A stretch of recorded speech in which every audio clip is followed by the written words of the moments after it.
Don't you remember your specialties and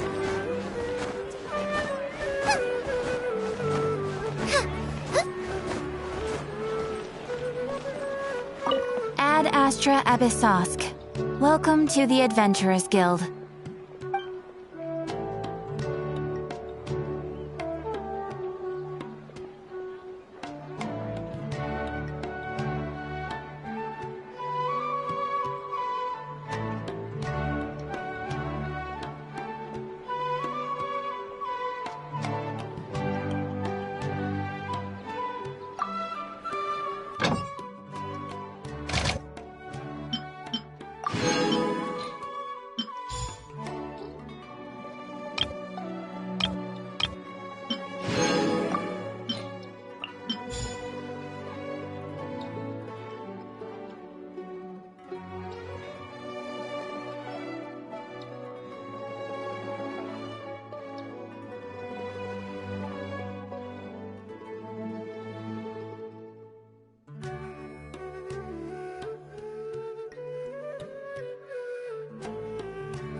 Is there time for a quick snack? I'll whip one up in no time.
I can't decide whether pyro slimes taste better with salt and pepper or garlic and herbs.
I'm so sleepy.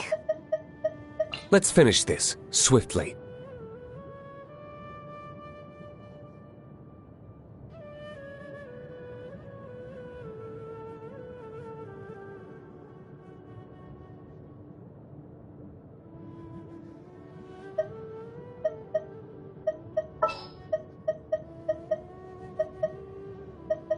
A walk would be nice.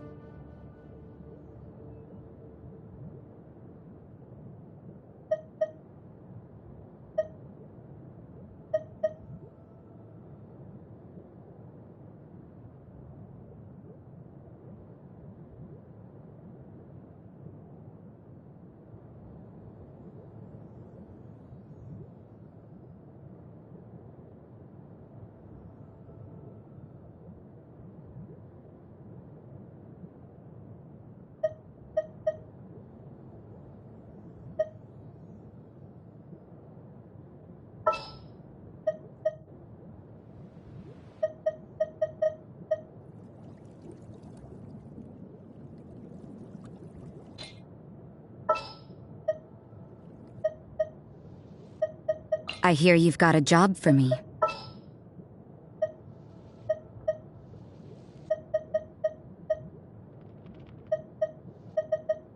Drat! You caught me.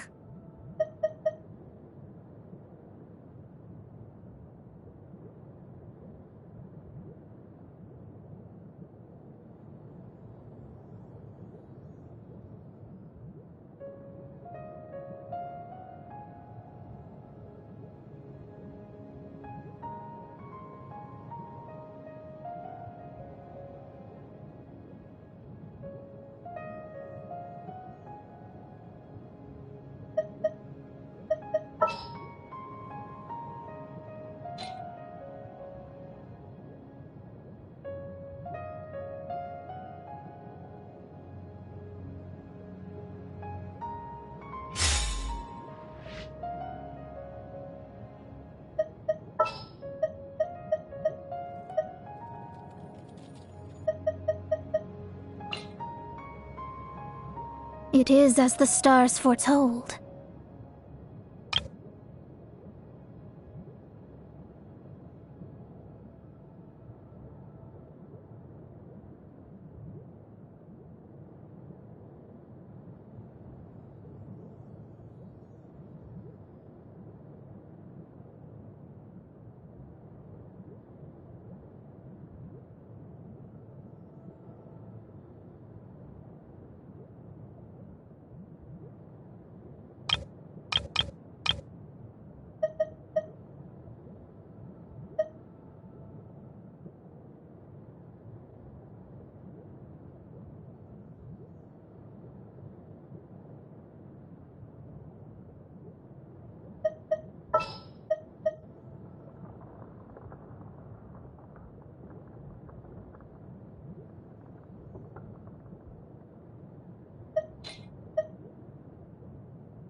I hear you've got a job for me. Here, let me help you.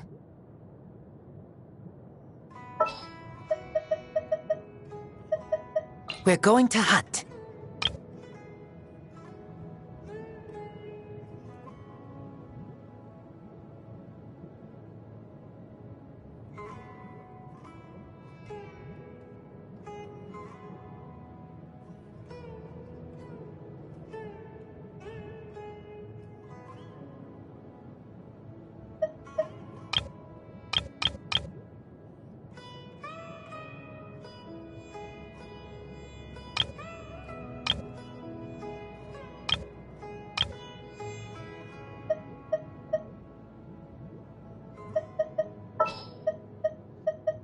Gonna be epic!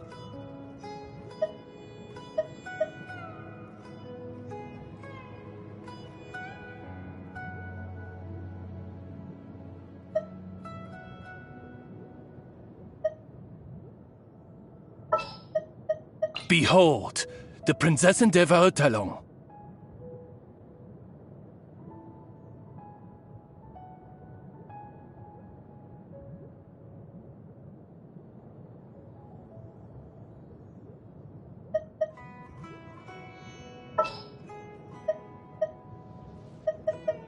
This is how it must be.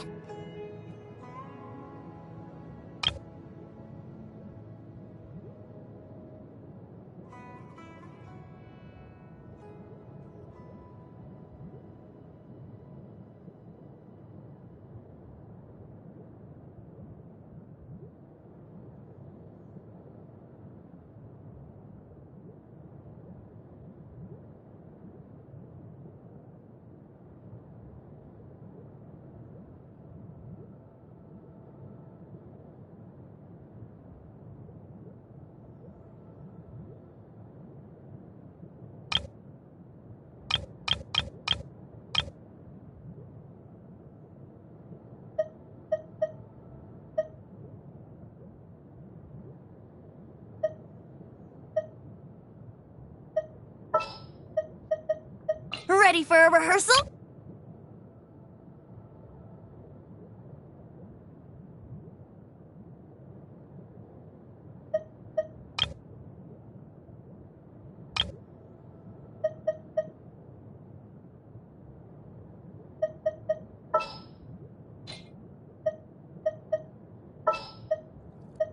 The threads of your fate lie in my hands.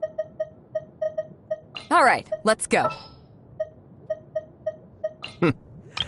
Well, this ought to be entertaining.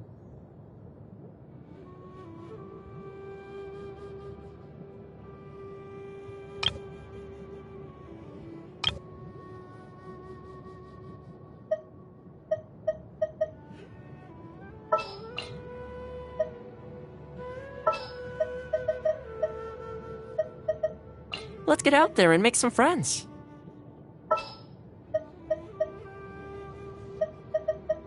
This world is full of unsolved mysteries. Well, this ought to be entertaining.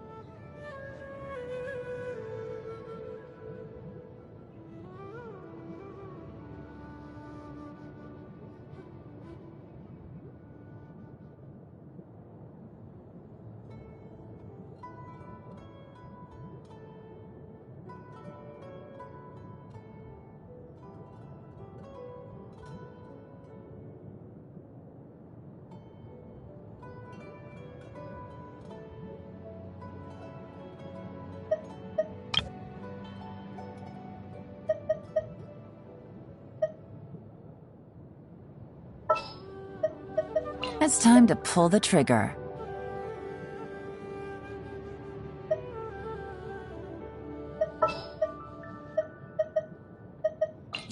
You want me on your team?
Oh, ow!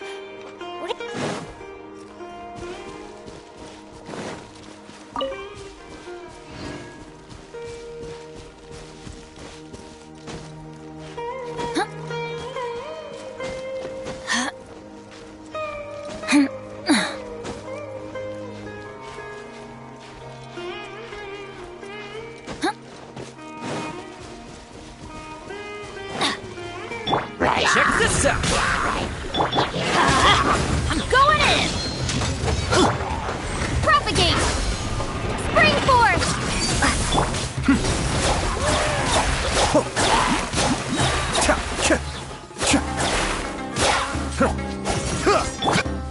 Don't get too close! Teamwork is dreamwork! Scatter! Mind the deluge. Be still.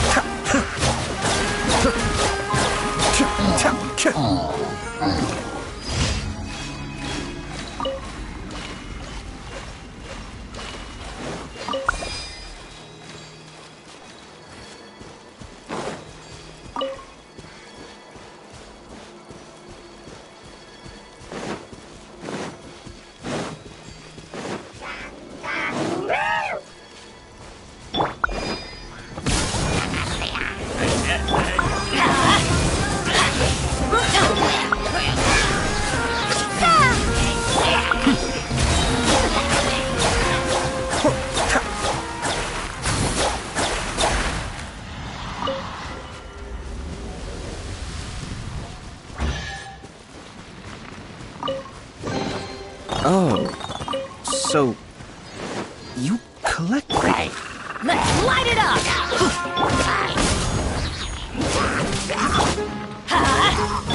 Propagate! Cascade. Scatter!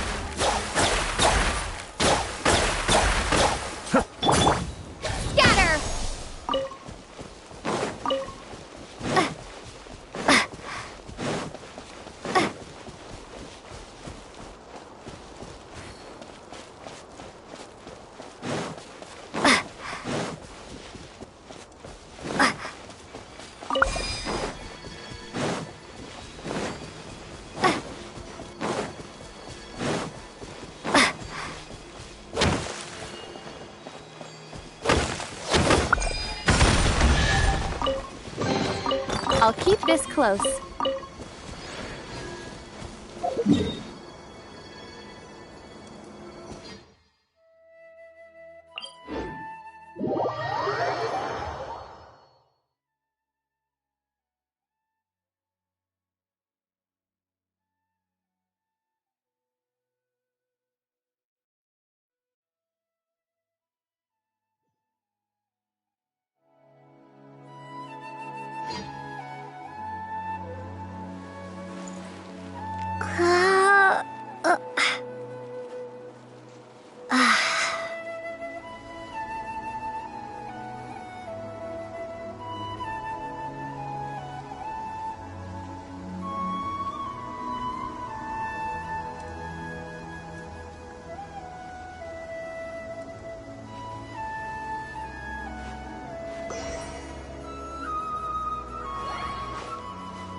up!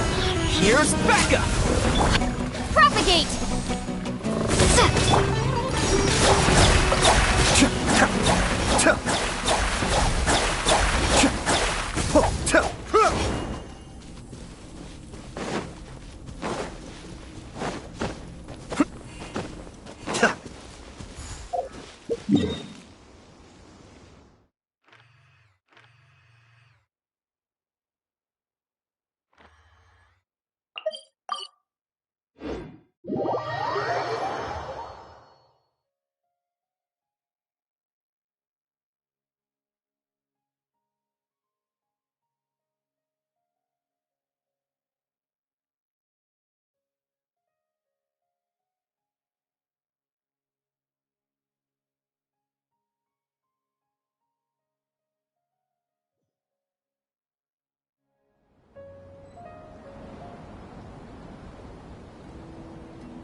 Ad Astra Abyssosque.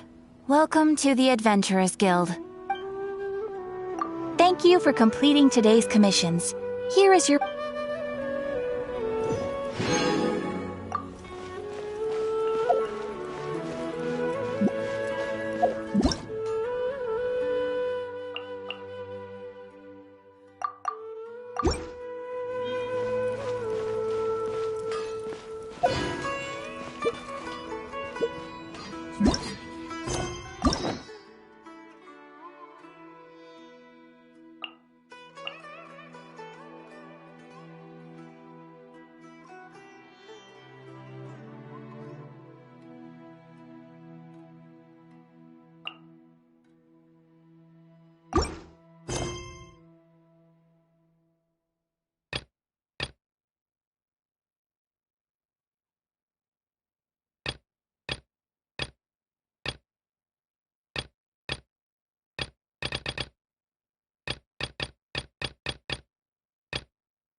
Work over to the airlines.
What's so great about Snezhnaya toys anyway?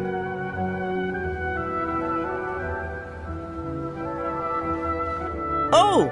Well, if it isn't Nilu!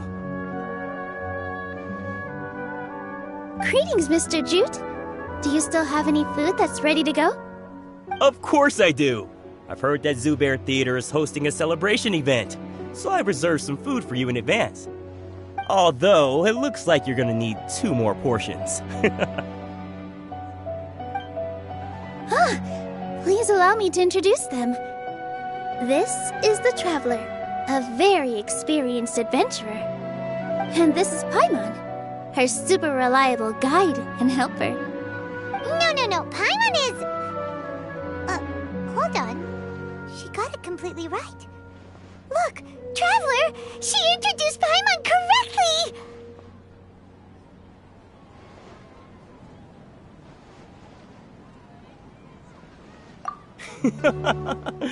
Don't underestimate Nilu. She always remembers every last little detail about everyone, even if it sounds completely trivial. She's also very brave. Just a little while ago, she saved my precious spices from the jaws of a sumpter beast. Don't think anything of it. I just help out when I can because everyone else takes such good care of me. Anyway, sorry to get off topic. We're in a bit of a hurry.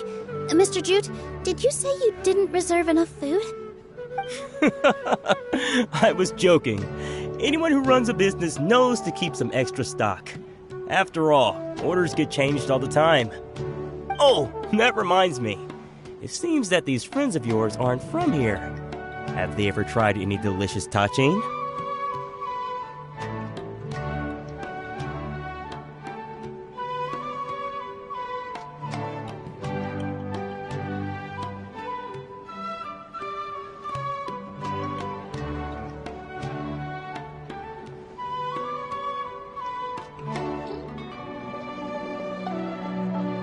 Whoa, what a fantastic idea! Mr. Jute, did you bake a batch recently?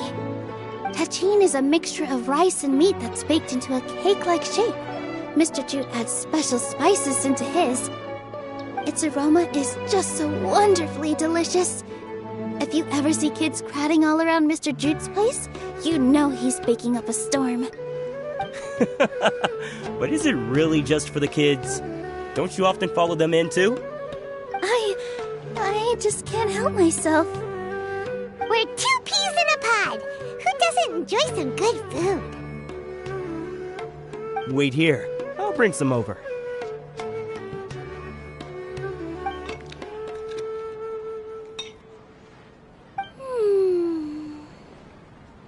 Whoa, what a dish!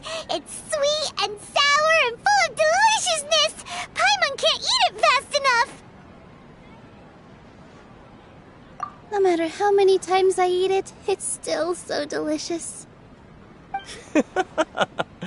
I wouldn't have offered it as a treat if I wasn't confident in the taste. I baked a lot just now, and it's all packaged and ready for you to take back to the theater.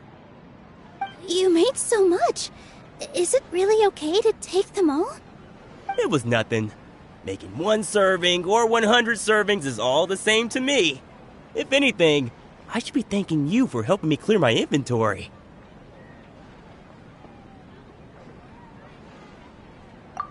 Don't worry about it.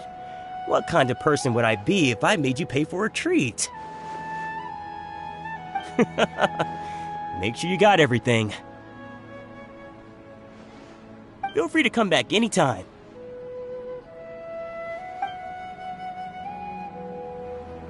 I'm starting to understand how you got so many things. Yeah. Everyone has their own way with words, and it's really hard to say no. Let's go to the next store.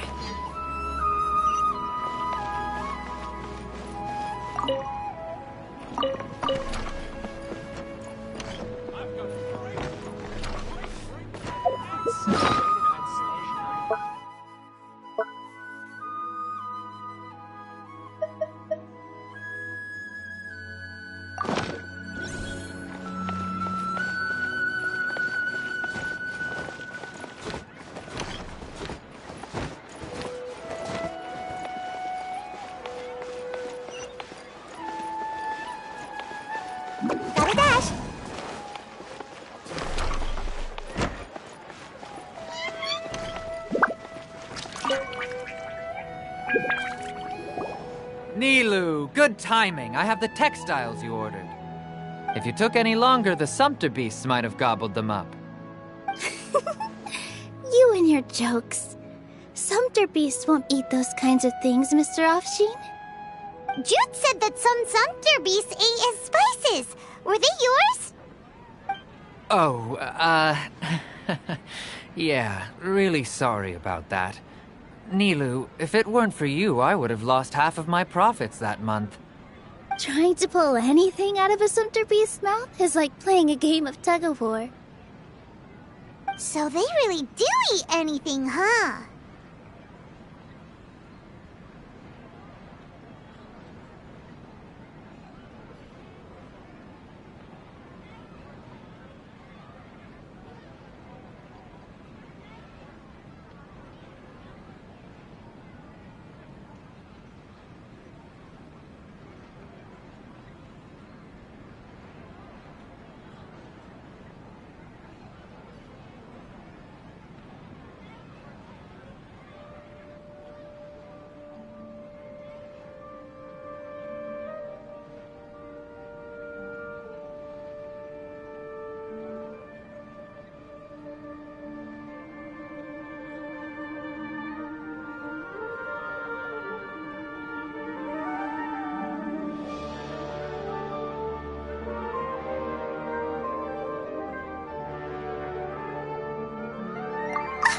What's that supposed to mean? Come now. You know, Sumpter beasts sometimes eat not because they're hungry, but because they like gnawing on things. The textiles you ordered are highly durable and woven from the finest thread. So even if a Sumpter beast got snacky, it'd still have to chomp on it for a full day. You've tested this before? But of course! How else could I be so trustworthy? Well, that one time was an accident. I wouldn't dare experiment with such a precious product. True. It does sound like some good fabric. Ho ho! Have I piqued your interest? If you want to buy some, now's a good time. Buy 2 bolts and get 20% off. Ooh, that's a pretty good discount. What do you think, Traveler? No thanks, Mr. Offsheen. You can't use that kind of tactic on her. Look, you've already sucked her in. Tactic? So you mean everything he just said to Paimon was a lie? I wouldn't go that far. It's just that Mr. Offsheen is really good at spinning stories. A word from him, and you'll find yourself buying things you don't actually need. Mr. Zubair gave me a huge lecture the last time I bought too many things. Come on, don't look at me like that. All she got was a talking to from Zubair, while I was nearly fed head first to the Sumpter beasts. My philosophy is that stories give value to merchandise. That's why my business started with such a boom. Our Nilu here is an extraordinarily good listener. Back then, she believed anything I said. After a while, I began to feel guilty selling things to her because of how happy she looked. Though she enjoyed the stories and I the Mora, I knew she didn't need to buy that much. Anyway, since then, I've come to realize 2 things. 1, that stories should just be a means instead of an end. And 2, that there's more to business than just selling goods. It's okay. We're all friends now. There's no need to dig up the past. That reminds me. Some of the goods from my latest shipment aren't in the best condition. They're fine for general use, but my customers have high standards, and I don't have the time or resources to find new buyers right now. Nilu, why don't you take them? Huh? No, I can't do that. Just think of it as a favor for me, all right? The theater can use them for props and whatnot. It costs me Mora to store or ship, so I'm just losing money every day continuing to hold on to them. Even so, let me buy them at market value. Nah, these goods are hard movers. Besides, if I let you pay, wouldn't it mean that I'm just using stories to sell my goods again? Just take them. If you really feel that bad about it, give me some theater tickets later. Oh, yeah, you should also take some while you're at it. Adventurers are always in need of materials, right? Wow, even we get a share of this? Hurry and take it. Just looking at it all is giving me a headache. Thanks for the huge favor. There's still one more store. Are you alright holding on to that much stuff? Paimon, why don't you lend a hand? She must be tired. If Paimon were to refuse, would you then think less of Paimon than even a sumpter beast?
About time, Nilou. Farhad here was snooping around your props. Please, I was only looking at them to get a better idea of what your new show may be about. Wouldn't spoiling yourself just ruin all the fun? Yeah, please wait for our official performance. These two look familiar. I think I've seen them before. Ah, weren't they at the Sub-Zerus festival? Yeah, and they're coming to today's celebration too. Oh, the more folks the merrier.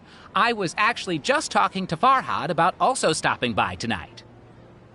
Oh yes, please do. I'm sure Miss Raykar and Miss Nadja would also love to have a chat with the two of you. We even prepared a small gift. Let me show it to you. Ta-da! It's a flower wreath. I really think we should wear some of these to give the event a more celebratory feel. Wow, it's beautiful. Did you make it? Farhad did most of the work. What a surprise, huh? He actually knows a lot about crafts. That is pretty surprising. Hey, why can't I have a little side hobby? I worked really hard on that. I know. I watched you make it. I wasn't making fun of you. Oh, right. Why don't you also try some on? We've got some wreaths in your size.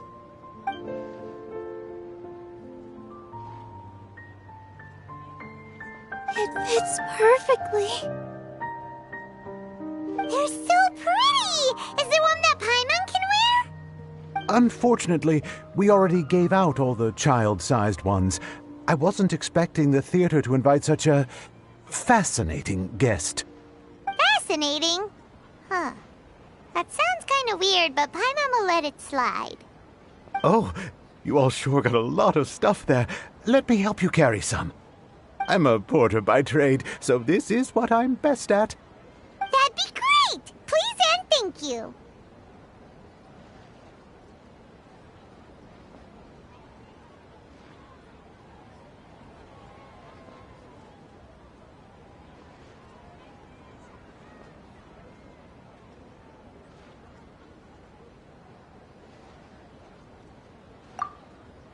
But we have a pro now! Thanks for the help, Mr. Farhad. But let me make one thing clear first. Don't try ask about what's in the new show. Otherwise, I may not be able to hold back Mr. Zubair this time. You're so obvious that even Nilou saw right through you. Shut it. Fine. It's not like I want to get on his bad side either. Including Hushang's things, though. We'll each need to carry a box if we want to move everything in one trip. Even my strength has its limits. Paimon looks like she doesn't want to, so I'll carry a little extra. Although I may not appear super strong at first glance, I actually do a lot of strength training on the regular. Strength and balance are both really important for a dancer. No, let Paimon. Paimon will help carry things. The Traveler's right. Paimon shouldn't freeload.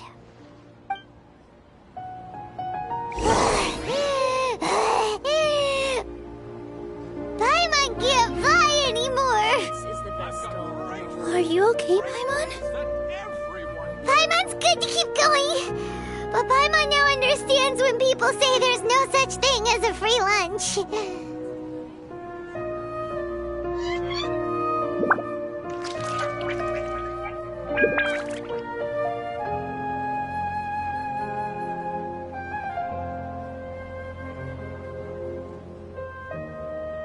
In my opinion, Jute's is the best stall in the whole resort. I've got great drinks that everyone can enjoy.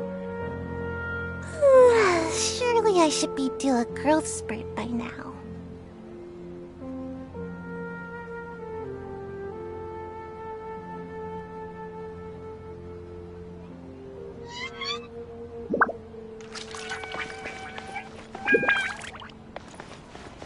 In my opinion, Jute's.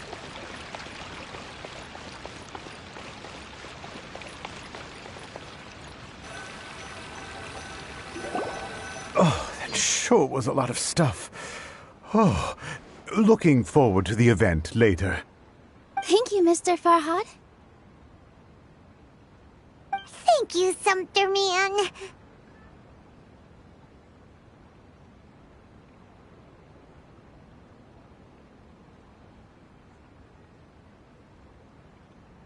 Whew. Paimon's definitely going to eat it all back later. All right, I'll leave you all to it.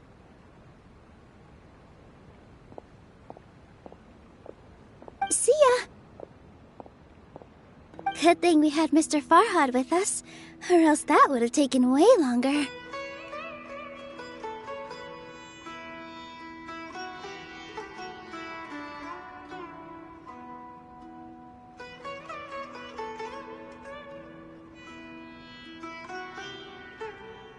Of course! Because everyone's working here together. We're all like neighbors, so we're always helping each other out. It's easy to forget that everyone's running a business. With this many freebies being thrown at you, you probably don't need to work. I felt so guilty at first, like I always owed someone something. I was always thinking of ways to repay others. Later on, I realized that it's actually like what Mr. Afshin said. By taking the freebies, I was helping everyone out and saving them money. When you order the wrong item, or make too much of something, sometimes the best way to maximize the value of those goods is to give them away. That's why there's no need to stress over the freebies. All of us repay others by helping them when they need it. Oh, that actually makes a lot of sense. This has become our norm, and no one keeps track of the back and forth anymore. So really, don't worry about it. Alright, I have to bring all this to Mr. Zubair and do a little bit of prep. Feel free to hang out here for a bit. It'd be nice if you could also get to know some other people at the theater.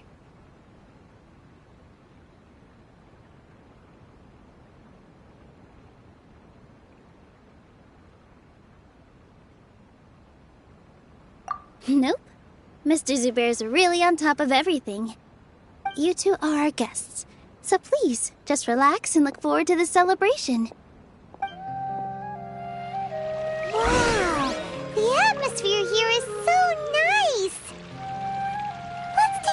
can immerse ourselves in this warmth.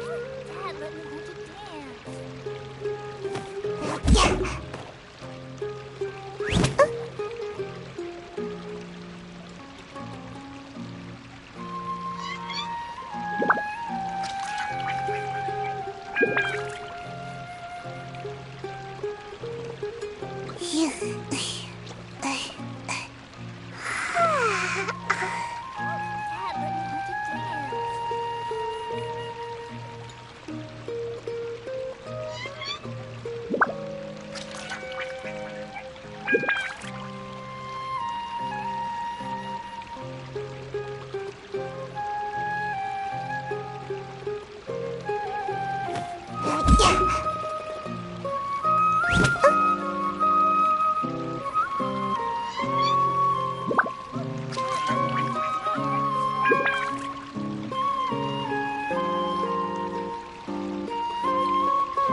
Yeah.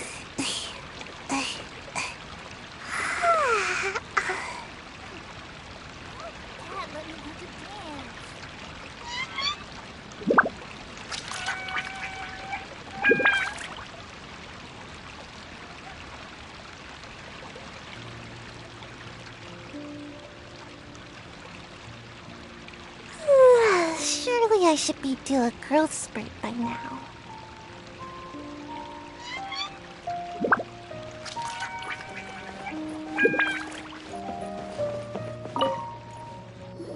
Hello. What? Who are you? You can't just go on the stage as you please.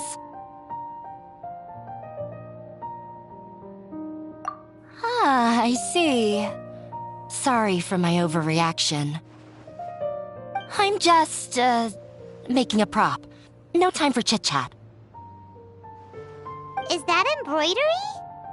No. Well, yes, but not really. It's a prop. It's just, some fabric. An ordinary piece of fabric that'll be used in a show. Sorry. I really do need to focus and start working on it.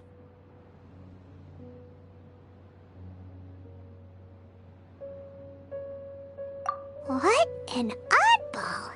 Is prop making something to be that jumpy about? Oh well, it's none of our business.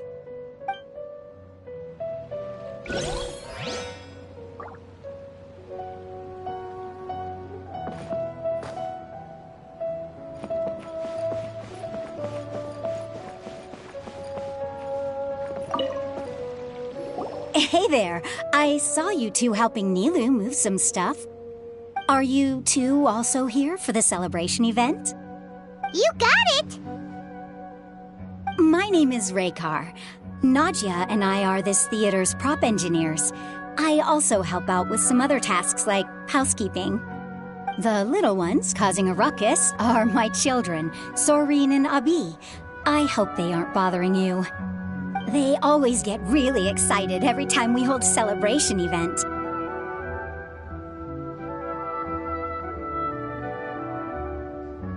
Yes, they are. Everyone here takes great care of them. There's good work here, the pay's always on time, and Nilou and the others will often volunteer to play with the kids. I'm quite content with this current way of life.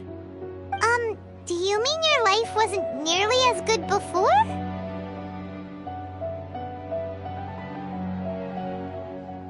It's all right. It's all water under the bridge now. My husband and I were both adventurers, but he passed away from an accident. Material struggles can always be overcome, but ever since then, I haven't been able to spend much of my energy on anything else. But I still consider myself lucky. Mr. Zubair has helped me a lot, and the atmosphere here is tolerant and kind. Sorry for bringing up such sad memories. Oh, it's all right. I don't mind. Once the event starts, you'll be able to see for yourself the kind of atmosphere I was talking about.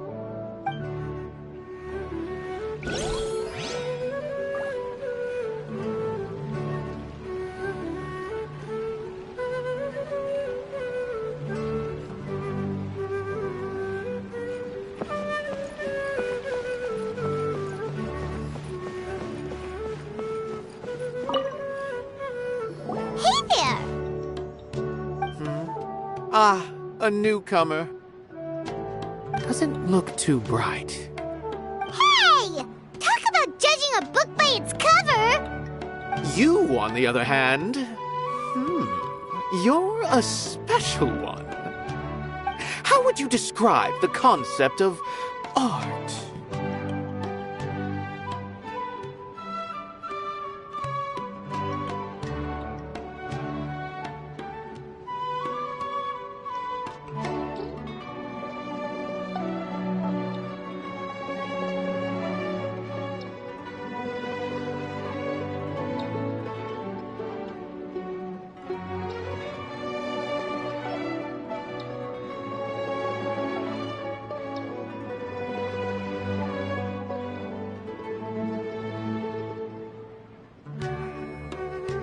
Mere curiosity is all.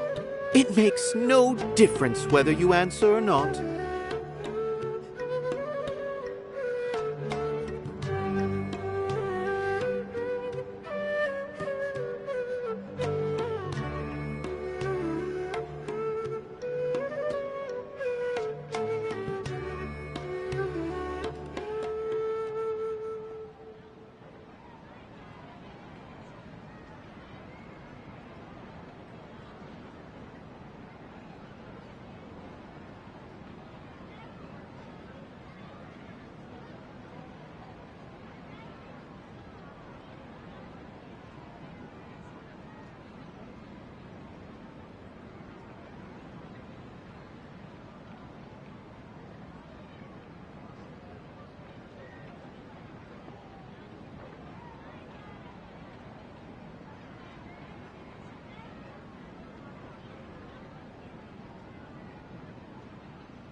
So that's what you think, Unremarkable. Better than an average person's thoughts, but nothing exceptional. Is art a product that we create and bring forth, or is it a naturally existing resource? I, for one, believe it to be the latter. Paimon doesn't follow. I've been staying here for a long time. On occasion, I'd assist them in penning lines of dialogue, but most of my time I just stand back and watch. I prefer to abstain from writing as it spoils the viewing experience. The existence of the theater, of Nilou, and of humanity itself, all of these can be considered as forms of art. It is not some intangible construct beyond the horizon. How does that have anything to do with us?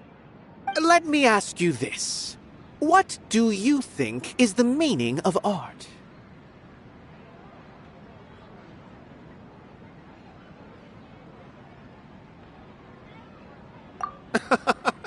I suppose that question was a little too difficult for you. To chance upon a spark of inspiration. I have been closely observing you, the players on the stage, and those watching in the audience. Art is already all around us. Look, Milu's back! Let's meet up with her. The event's probably about to start.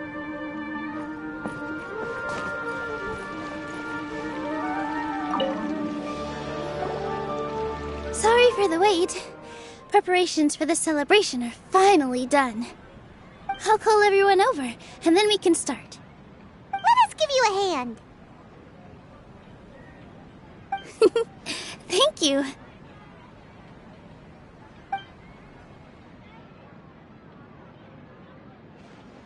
Maybe we really should have prepared a gift. Then we could also be a part of the exchange. As it is, all we can do is wait and watch. Maybe we shouldn't do this after all. I didn't do that great of a job, and who would even like it? Oh, don't think like that. Remember our promise? We're going to give everyone a pleasant surprise. And besides, you've never attended a celebration event before, so this will be a great opportunity. Everyone will love you. I'm still not really sure about this. There's nothing to be worried about. Just take a step forward and give yourself a chance. There aren't any scary people here, right? Right. All right. Maybe this will help. Everyone, over here! Inaya has something great to tell you all. Wait! I've already said that I'm not ready yet. What should I say? Take it easy and relax. Deep breath, in and out. Once you've taken a long exhale, calmly tell everyone what you want to say. If you don't say anything, then all the hard work we put into embroidery practice would have gone to waste. Using it as a gift, though? It really isn't that good.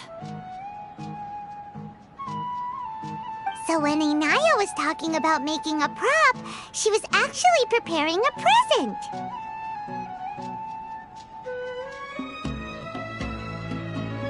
Yeah, it feels like she still doesn't really see herself as part of this community. But it looks like Milu's trying to ease her through. Actually, Inaya had prepared a special present for everyone before the celebration kicked off.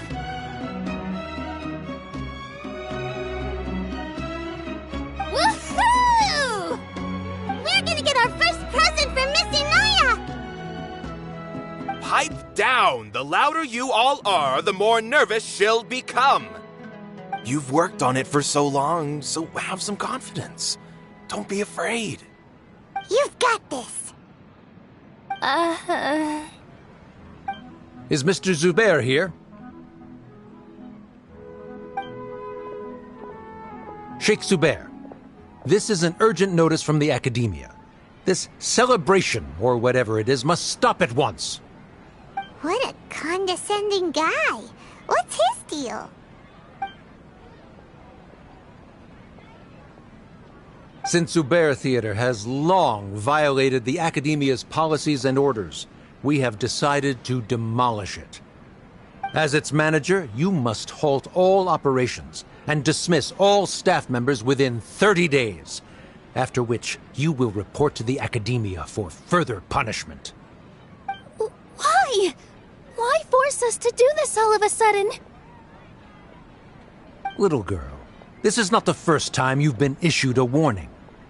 I didn't hear anything about demolition the last time I asked, and now I suddenly only have 30 days?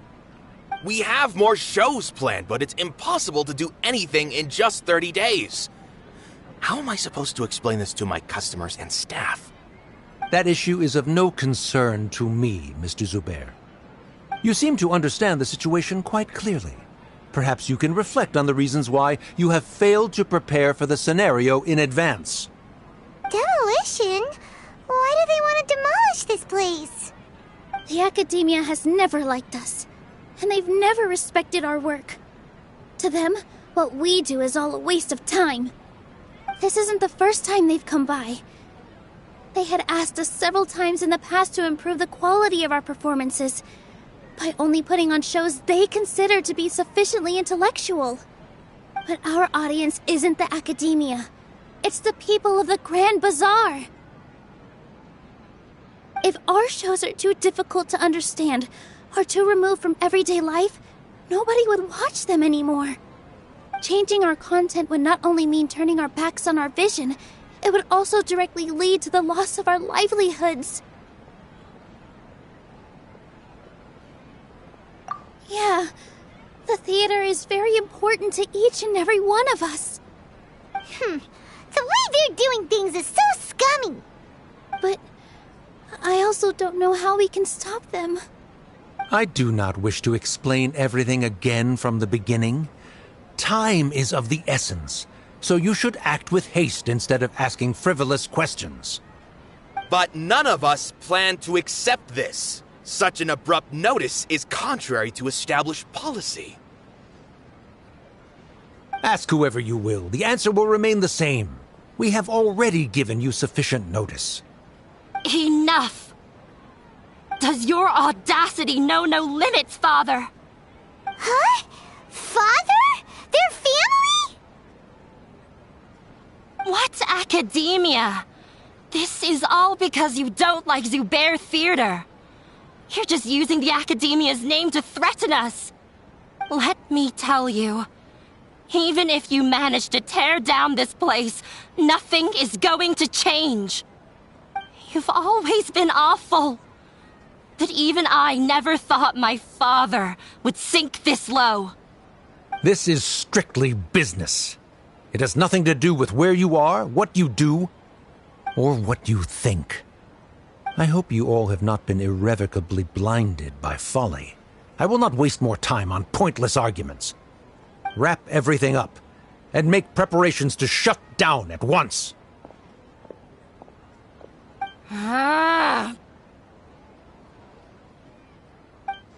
Why is he always like that? This is quite the misfortune, but there's nothing we can do. That's it for today, everyone. Let's clean up.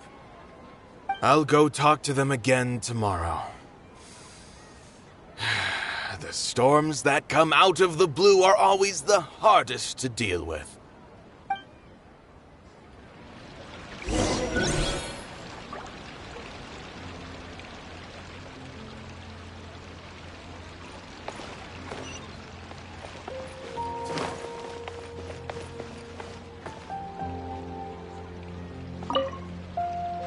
Sorry. I invited you thinking this was going to be a happy occasion. I didn't know that things would turn out like this. There's no need to apologize, Nilou. No one could have seen this coming. Paimon just wishes she could have at least gotten to the food. Is what that guy said true? The Academia has already given you many warnings? Yeah, I guess you could say that. They've always seen us as being meaningless. Knowledge is king in Sumeru, and their pursuit of it leaves no room for the arts. But if that's all it is, there's also no reason to go so far as to demolish the theater. After Anaya ran away from home, I brought her here to Zubair Theater. She really talks about her family. All I know is that she didn't get along with them. I never expected it to blow up like this. If you did nothing wrong, then there's no reason to listen to the Academia, right? Who cares? Let's just take him in a fight!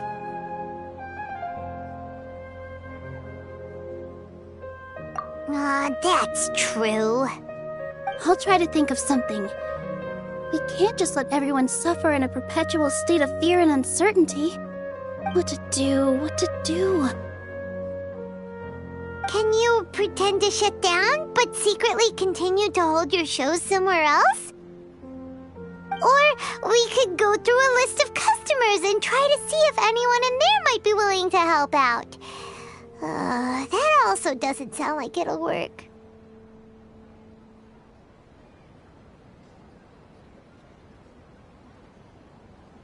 A debate? Huh. Well, scholars do love to use them to solve their problems, but how would that work in this case? Oh, if we can prove to Inaya's father that the Academia's position doesn't hold water, then they won't have a reason to demolish the theater! I see. Defeating him in a debate. It's a good idea, but which one of us could hope to win against a researcher?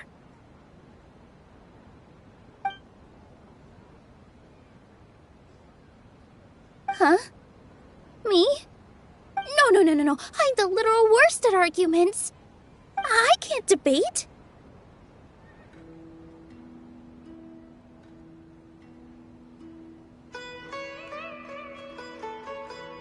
Nilou, you are only so stressed out right now because you care so much about protecting the theater. This theater holds a special meaning in all of our hearts. It's irreplaceable. But I just don't know. Can I really take on such a huge responsibility?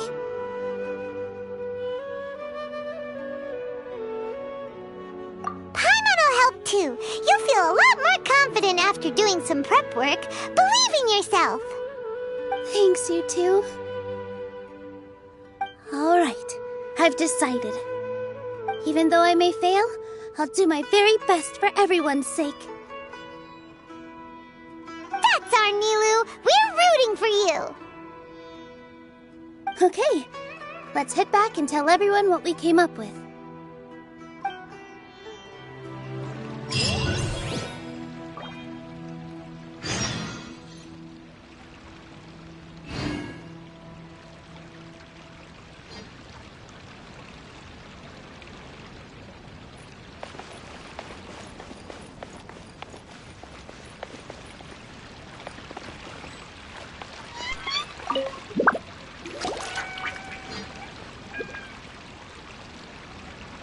Trying to best the Academia in a debate is attempting the impossible. If you really want to try, I won't stop you. It's not like our situation can get any worse. I don't think it's entirely hopeless. To Sharif, Nilou's approach will come off as naive, but that kind of frankness is exactly what they lack the most. Things might turn out differently from what you expect. I am in favor of such a romantic feat. No playwright will turn down a compelling underdog story. Sure, in fiction, but I'm not sure how well that will translate to reality. I'm not saying that I don't support you, Nilou. If you need my help, just say the word. Anything is better than just standing aside and watching the theater get demolished. I'm also pitching in. Let's show the Academia that we have some fight in us. Thank you, everyone. I feel a lot less nervous with your support. Not to rain on your parade, but my father is a real hard guy to deal with. He's erudite, meticulous, demanding, and exceedingly familiar with rigorous logic. It'll be extremely difficult to beat him in a debate. You all already knew that. But you just didn't want to hurt Nilou's feelings. But when all's said and done, aren't you hurting her just the same? That's enough, Inaya!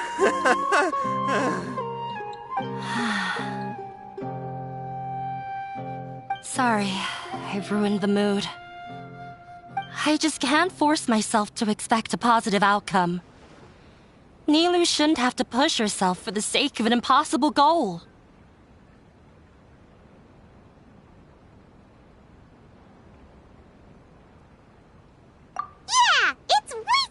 ready to give up. You're right, Inaya. We're up against the Academia. Everyone knows that they're very powerful. Being skeptical might actually be the more normal response. But I still want to try. I'm reluctant to just let Zubair Theater go. And it's not just me. I think everyone else here feels the same way. If we're unhappy, we should speak up and let our voices be heard.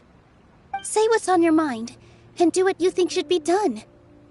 If we fail after that, then at least we won't have any regrets. I mean, after all, the only thing we can control right now is our choice at this very moment. I understand what you're trying to say. I also have my own intense feelings of anger and regret. Then, could I trouble you to tell your father about our plan for a debate? You can still get in touch with your family, right? Yes, I can. Then, please help us pass on my request. I've never participated in a debate, and truth be told, I'm still not really confident in myself. But since we've decided on a debate, I'll do my best to prepare for it. I'll gather everyone's thoughts and let them be known to all during the debate. I, by myself, definitely don't have enough wisdom to beat your father, but what about the entire theater combined? Then we should have a chance, right? Right. That's right, Miss Nilou! Beat the bad guy! Justice will prevail! Make him eat dirt!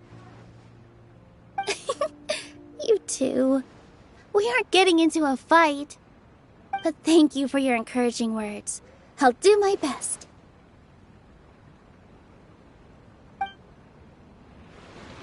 Well said back there, Nilou. I felt that I might have said a bit too much. Anyway, we better start preparing now. First, let's see what everyone thinks about the situation. All right, time to pull everyone's thoughts. No one is allowed to bully me. Watch out, Mr. Bad Guy! Pow!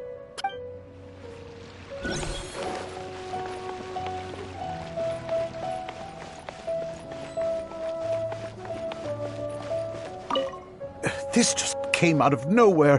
What'll happen next? Beats me. Everyone else must also be at a loss.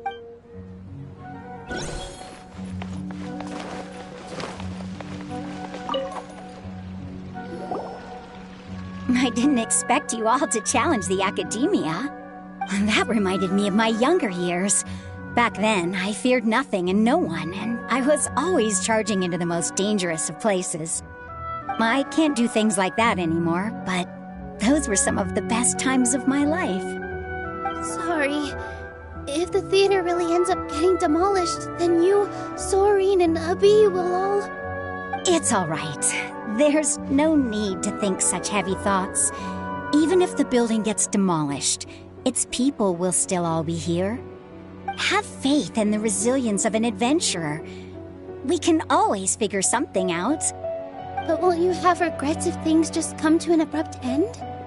It'd be like when you were forced to stop adventuring. Ah, so that's what you were worrying about. Relax. I've had a lot of experience with regret.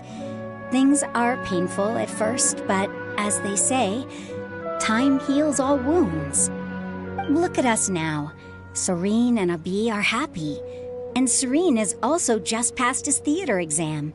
He can start acting soon. He was thrilled because he can soon perform on the same stage as you. We wouldn't be here if it weren't for our past struggles. And would Soren have become a happier person? That's hard to say. Are you trying to make us feel better? Yes, but I truly do mean what I say. Being here at the theater has taught me an important lesson. The most important thing about an experience is how you choose to interpret it. I can choose to believe that my life ended with my husband's death. Or I can choose to believe that it was a blessing in disguise for Soren and Abi. Similarly, even if this theater disappears, A new beginning might just be around the corner. Good and bad are all human-made concepts. It all depends on how we choose to see things. You have a point. Nilou, I know how important Zubair Theater is to you. But you don't have to be so nervous. We're all here with you. The theater won't go down so easily. Thank you, Miss Raykar. No need to thank me. If anything, you inspired me with your bravery. You might have what it takes to become an excellent adventurer.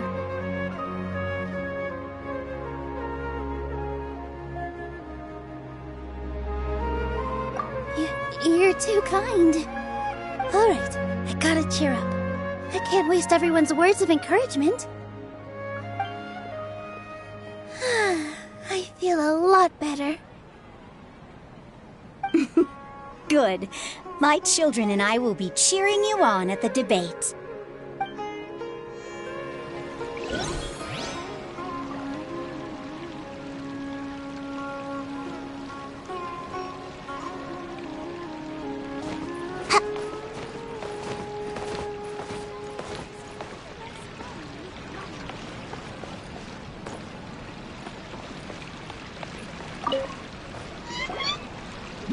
Mr. Zubair, we're trying to put together a list of arguments that might be useful. Any ideas? It won't be difficult to explain our position. They're in the wrong, and they know it. I have meticulously managed this theater's affairs for years, and I have abided by every procedure and obtained every permit. I did all of that to protect ourselves if something like this were to occur. I didn't expect them to disregard the rules altogether.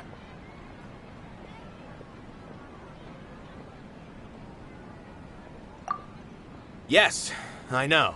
But anyone who's staying at the theater is one of us. If I can't even protect the members of the theater from outside pressure, then I have failed in my duty as a manager. In summary, you need sufficient confidence and strict adherence to the rules. At least for now, they don't have the authority to demolish the theater.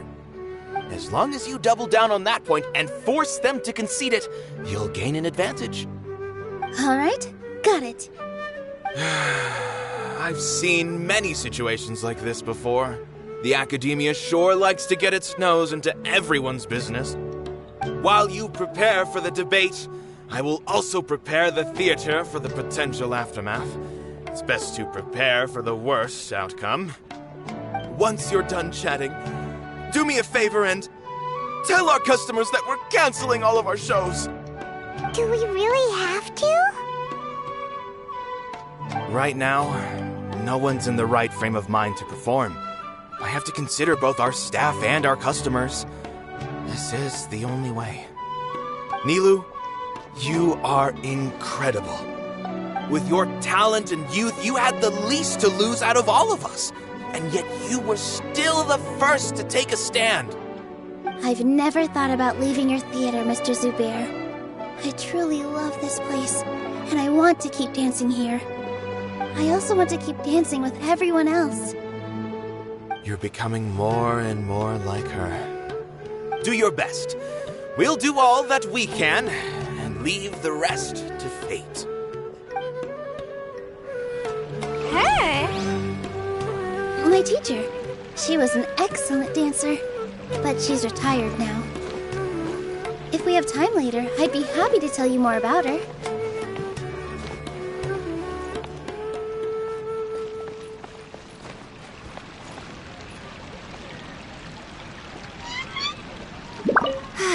I've gained a whole new level of respect for you. Inaya was right. It's true that I couldn't bear to bring down Nilou. It wasn't out of pity or anything, though. I just felt like I didn't have the right to say anything. After all, Nilou was the one who bravely stepped up and proposed to fight back. I didn't have that kind of courage or initiative. I'd be a terrible person if I spoke badly of Nilou without doing anything to help. She knows better than any of us how difficult this path will be.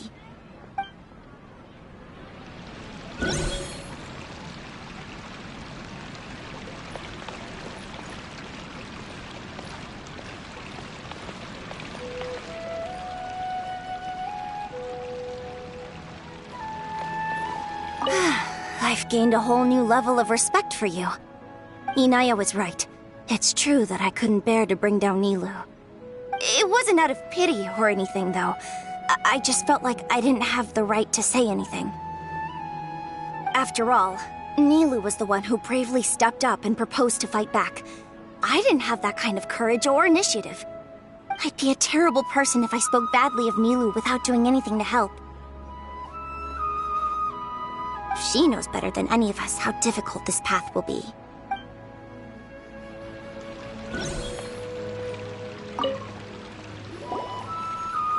Paimon doesn't really want to talk to him.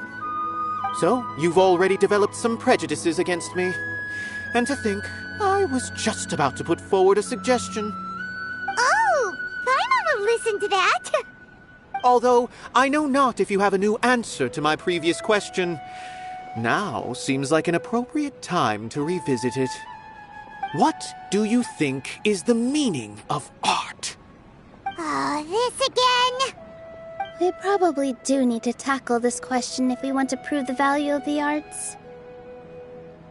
I don't know how to explain it, but all I know is that when my performance makes the audience happy, I also become very happy. Does that count as a meaning? You answered him so seriously. Careful, Nilou, this guy's ramblings never make any sense. No. Nilou's answer far surpasses yours, and it is close to my own. The meaning of art comes not from its creators, but from its audience. In other words, only art that can be appreciated by others will impart its essence and value upon the minds of its audience. This is something that the academia can never understand.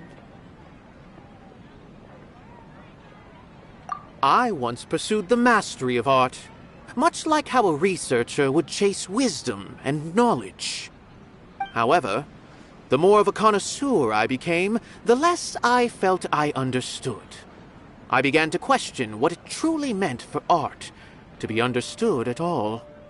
I found that I could comprehend even the most complex and sophisticated of works, and yet somehow that provided me with little solace. I remained even perplexed about this conundrum until I visited this theater and watched one of Nilou's performances. It was that life-changing? Everyone here had a joyous part in the overall experience. The actors upon the stage basked in the love of their audience, while those in the house immersed themselves in the wondrous ambiance. In all honesty, from a purely critical point of view, the performances here are exceedingly average. Hey, don't say something like that. But what bewildered me was how, despite the performance's middling quality, they captivated their whole audience. They captivated even me. I realized then that I had walked the wrong road. The mastery of art was never what I truly wanted. I left the so-called frontiers of artistic research and came to this theater, for this is where I can finally find what I seek. Art will no longer be a castle in the sky.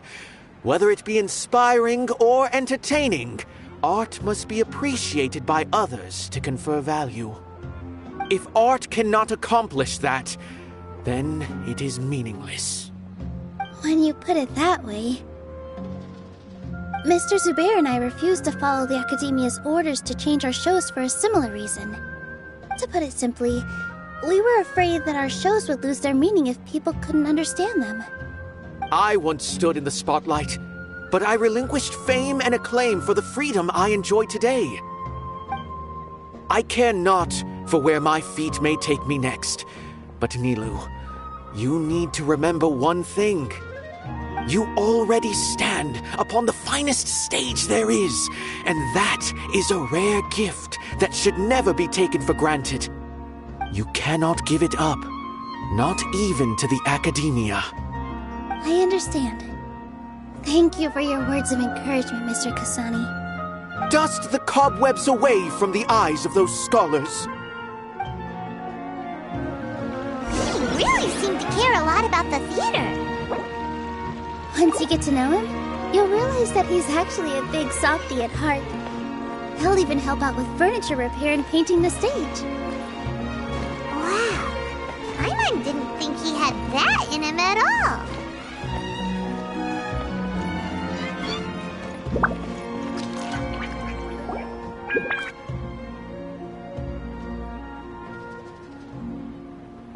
You're here.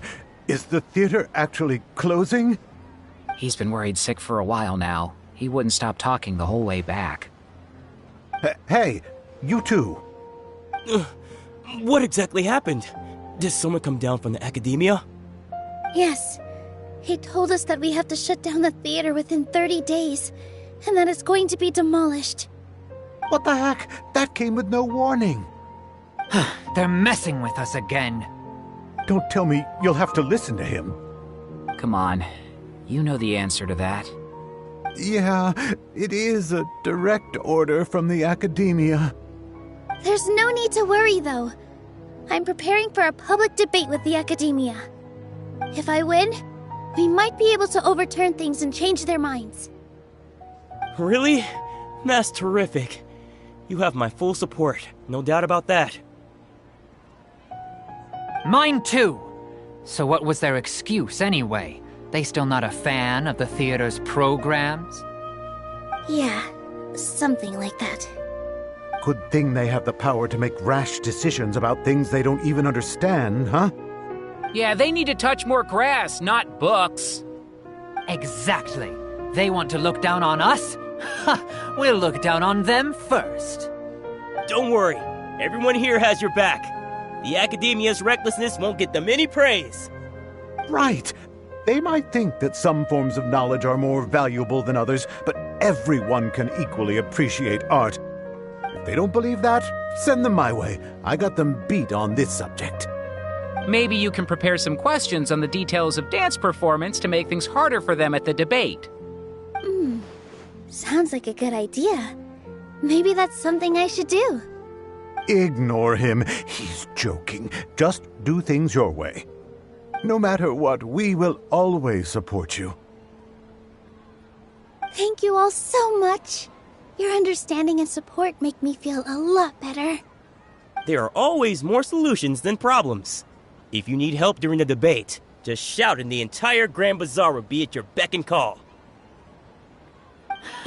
Gotta show them who has the people's support.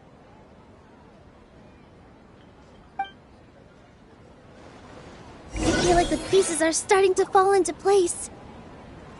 Let's head back to the theater and organize our thoughts. Sounds good. Inaya should also be back soon.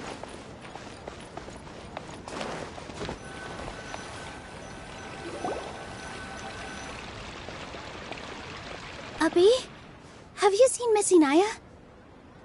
No, Miss Nilou. Miss Inaya isn't back yet. Wasn't she just passing on a message? Does she really need this much time?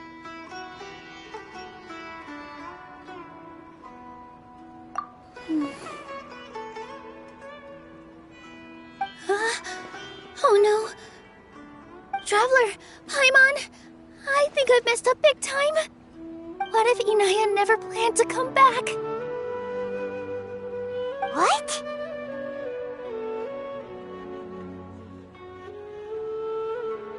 It's just a gut feeling, but knowing her, she probably feels like she's completely responsible for what happened. She probably thinks that all of this happened because she was staying here. Oh, right. As soon as her father showed up, she said that her father was targeting her. So she's felt like that this whole time. She has a long-standing conflict with her father. That's why she ran away from home. She doesn't think that we can win the debate, and she doesn't want to implicate us, so she thought leaving was the best thing to do.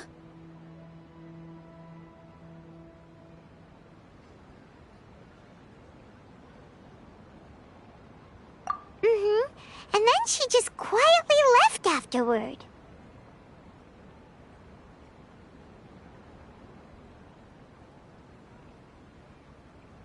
Exactly.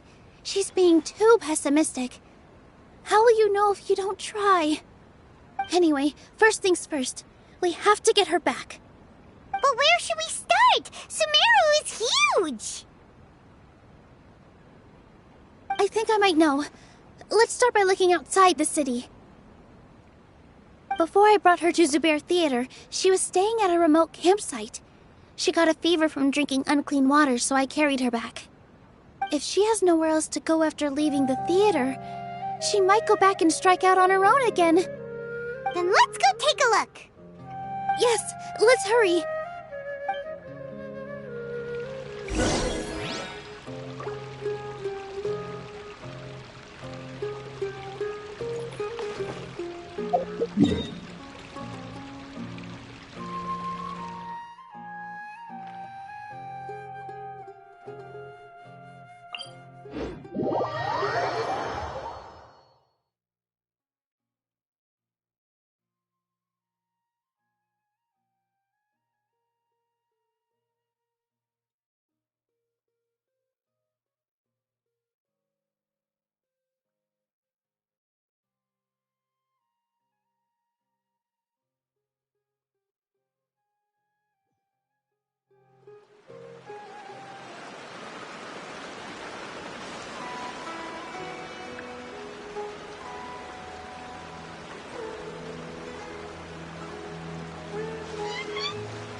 Seems like I should have just stayed in bed today.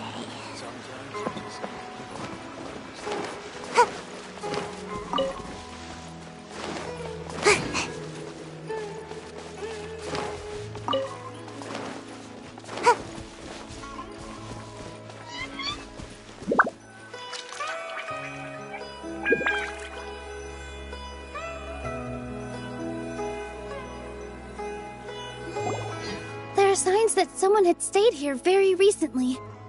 But we can't confirm if it was Inaya or not.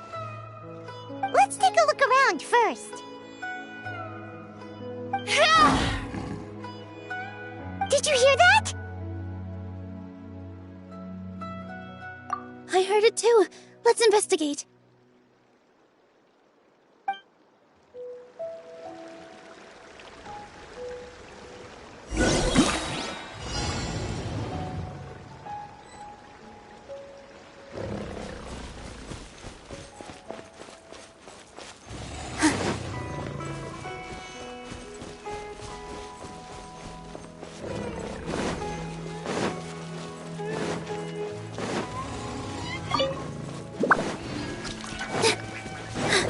We're getting closer. The voice is coming from over there.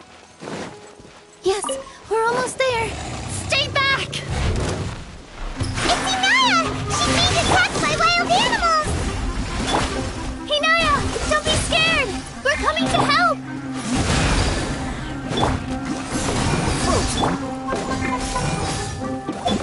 Dance with the waves!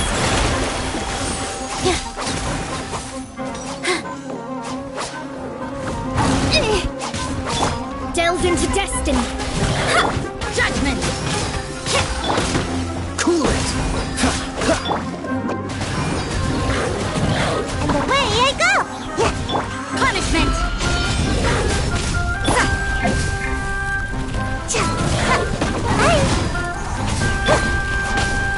Here. Let me scry.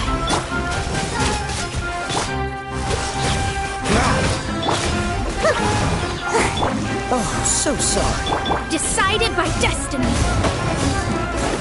Delved into destiny.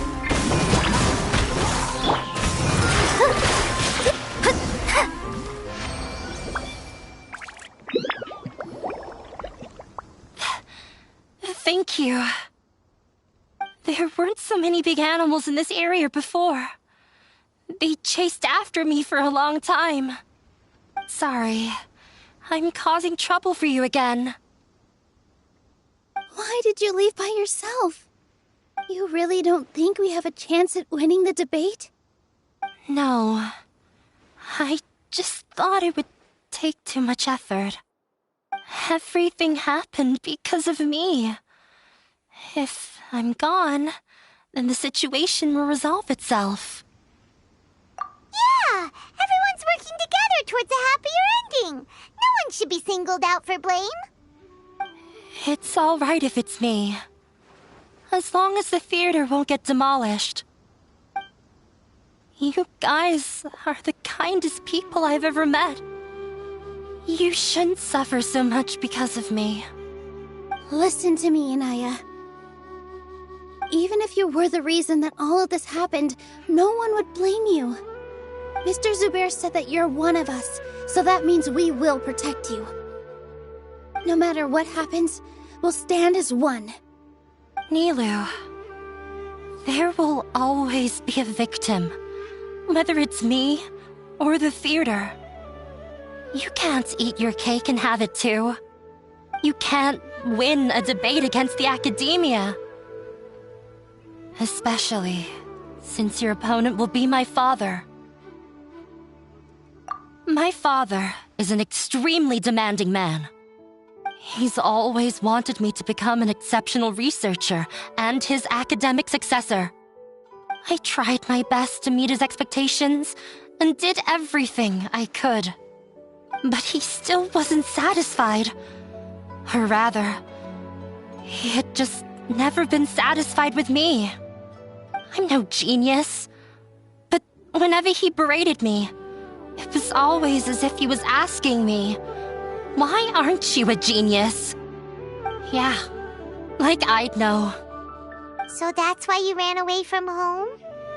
At first, I thought the father would slowly come to terms with reality.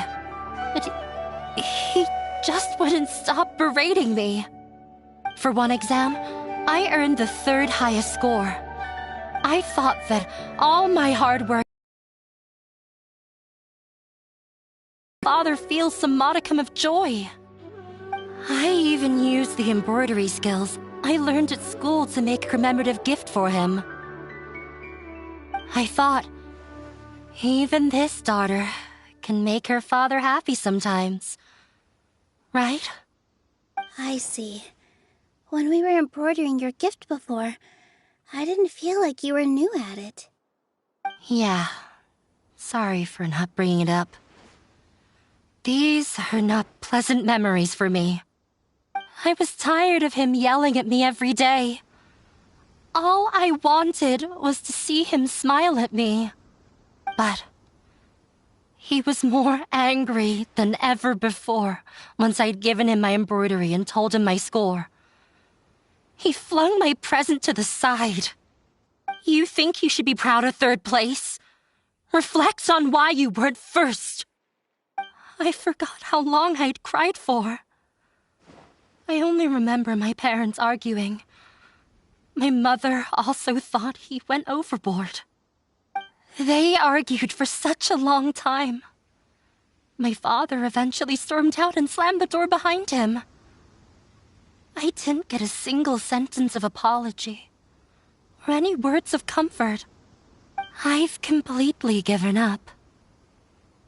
We're destined to never understand each other. How horrible! I don't think you can beat him in a debate. Because he doesn't even understand what kind of place a theater is. He can never understand the relationship performers have with their audience. His life is devoid of camaraderie or friendship. He just wants everything to happen according to his wishes, as if the world revolves around him. What we cherish, our little place in this world, means nothing to him. It sounds like your past has had a huge impact on you. I understand now, Inaya. But when we were preparing for the debate, I heard something quite wise. Maybe it'll help you.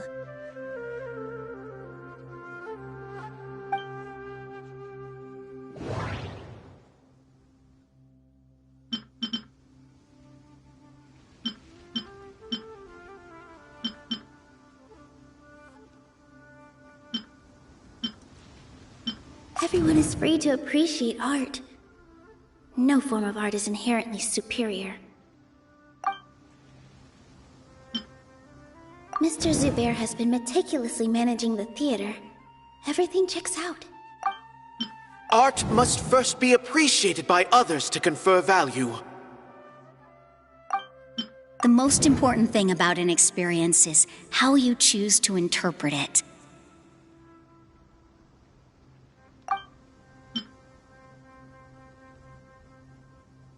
Art must first be appreciated by others to confer value.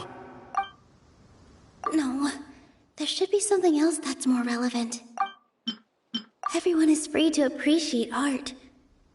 No form of art is inherently superior. No, there should be some... The most important thing about an experience is how you choose to interpret it. Miss Raykar has gone through a lot in her life, but she told us that she's very happy to live at the theater now. Although she ran into misfortune, it led her down a new path in life. She sees that as a blessing. She told me that the most important thing about an experience is how you choose to interpret it. Interpret it? I can sympathize with your unhappiness at home, but after you ran away, you ended up at the theater and became one of us. Those unhappy experiences allowed you to really cherish your bonds with everyone, and also gave you the opportunity to become friends with us. Don't let your past suffering keep you from the new life that you've worked so hard to find. Oh. Let the past stay in the past. When I ran away from home, I swore that I would leave my family conflicts behind. But you're right. All I'm doing now is falling right back into it.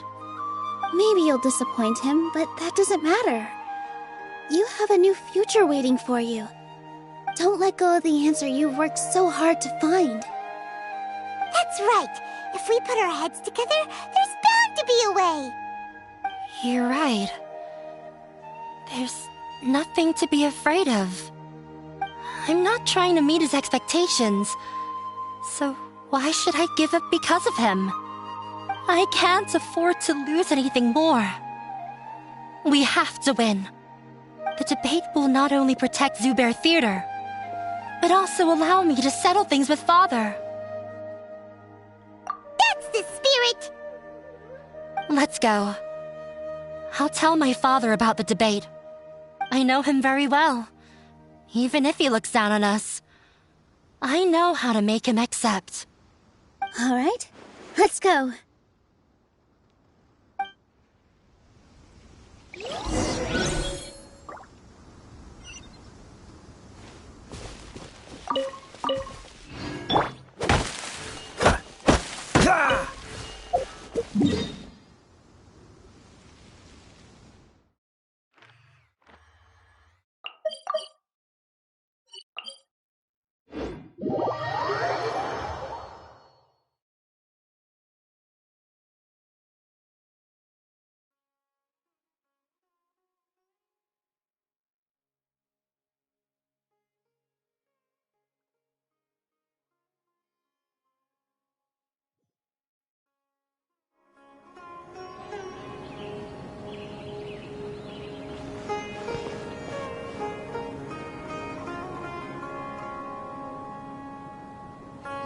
Well, I'm off to meet with him. Please wait here for me. Okay. Looking forward to your good news. That should be everything. The only thing left to do now is to wait until the debate. I'm not sure why, but I'm getting nervous again. You were great, Nilou! Your words won over Inaya! Talk like that during the debate, and you'll get an easy win! Thanks for that, Paimon. But I still feel like it'll be an uphill battle. I need to be calmer, cooler, and more collected.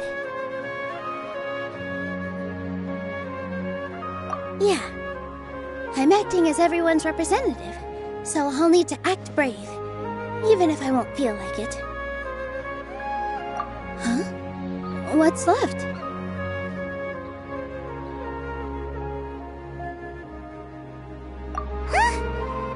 strange question. Isn't a theater just a theater? Why would it need to be anything else? Wait. You're not asking what the theater does, but what it is. Let me think. How can I put this?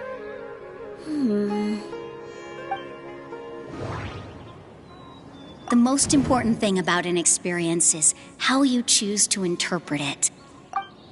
Art must first be appreciated by others to confer value. Mr. Zubair has been meticulously managing the theater. Everything checks out. Everyone is free to appreciate art. No form of art is inherently superior. Inaya really wants to win. She doesn't want to lose anything else because of her painful past. Art must first be appreciated by others to confer value.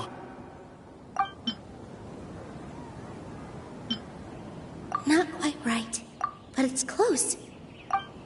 Mr. Zubair has been meticulously managing the theater. Everyone is free to appreciate art. No form of art is inherently superior. Not quite right, but it's close. I almost...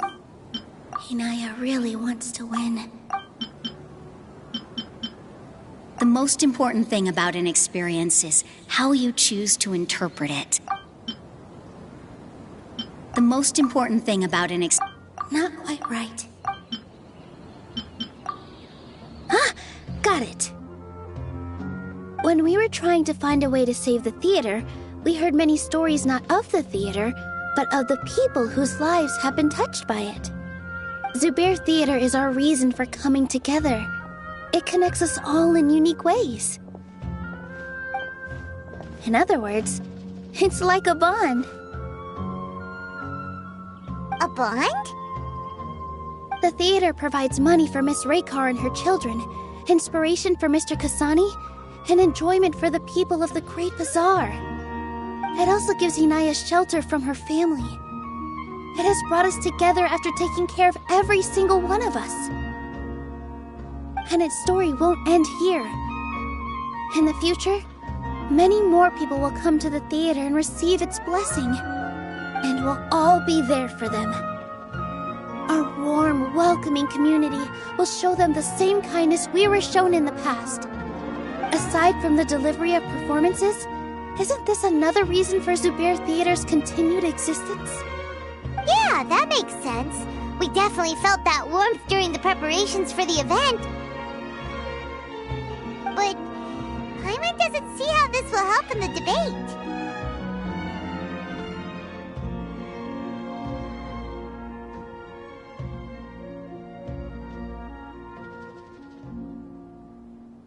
Oh, gotcha! No matter how strong an opponent is, they'll have to go on the defensive if pressed on a weak point. I feel like that's another prong in our attack. Thank you so much.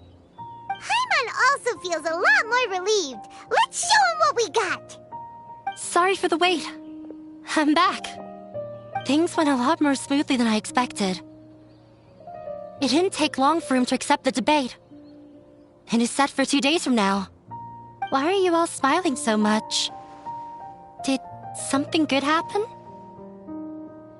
We realized that your dad might not be as scary as we had thought. We just finished our prep. Rest easy. It will all turn out well. We have to win.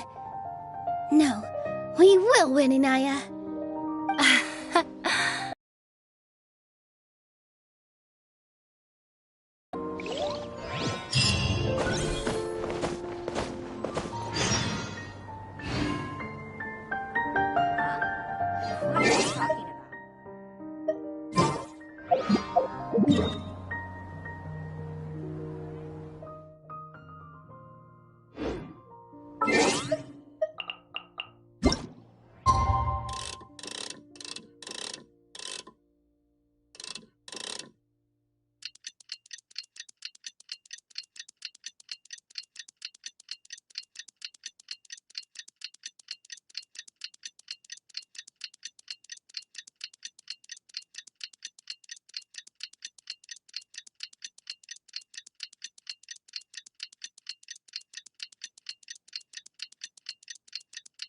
We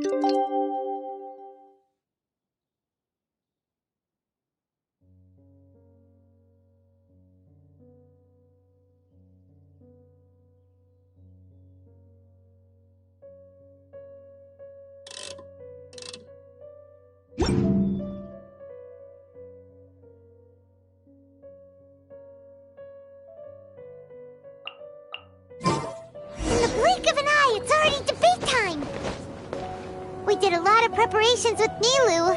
Hopefully they were helpful.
Hello and welcome, everyone.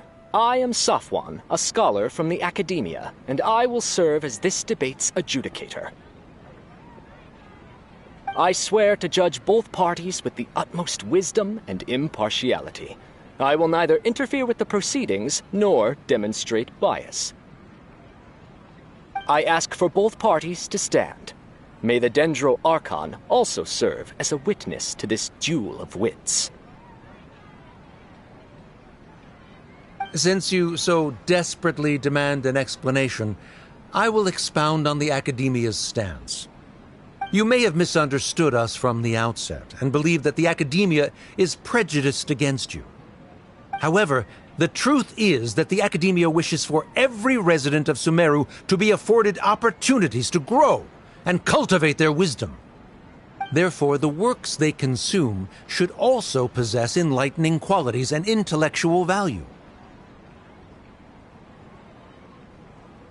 We have failed to identify these qualities in the shows performed at Zubair Theater. In other words, instead of struggling against the Academia in pointless confrontations, if you had spent your time reflecting on improving the quality of your shows and enlightening your audience, Zubair Theater would not be today facing such a tragic fate. Aggressive from the get-go. He's really putting on the pressure. Can Nilou stand her ground? Calm down, Nilou. First, carefully analyze what he said. He said that we were shut down not because the Academia looks down on the arts, but rather because our shows aren't up to their standards. However,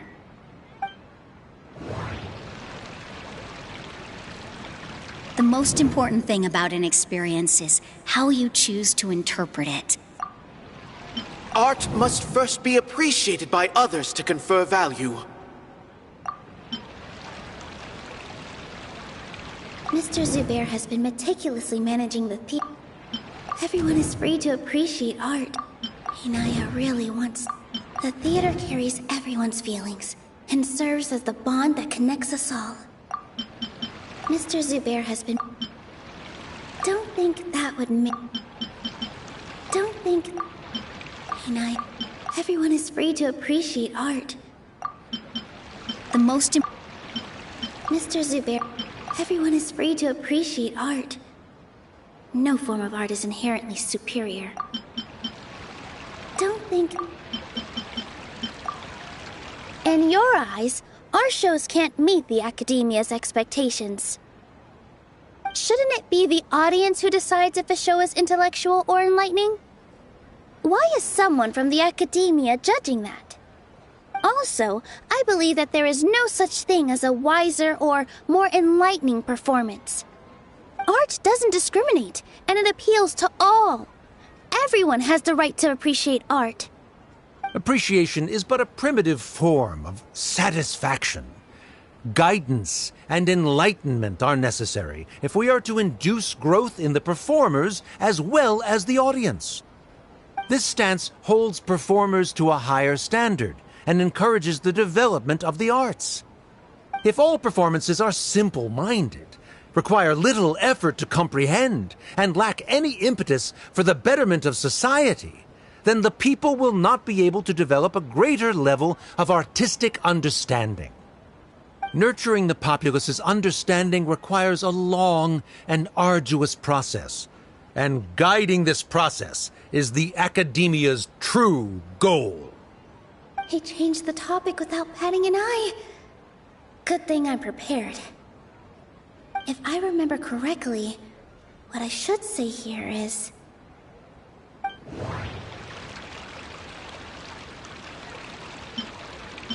The most important thing about an experience is how you choose to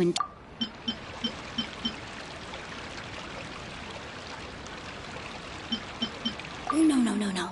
Can't do that.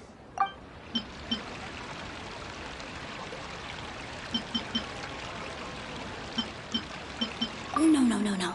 Can't... No. Someone at our theater has tried that before.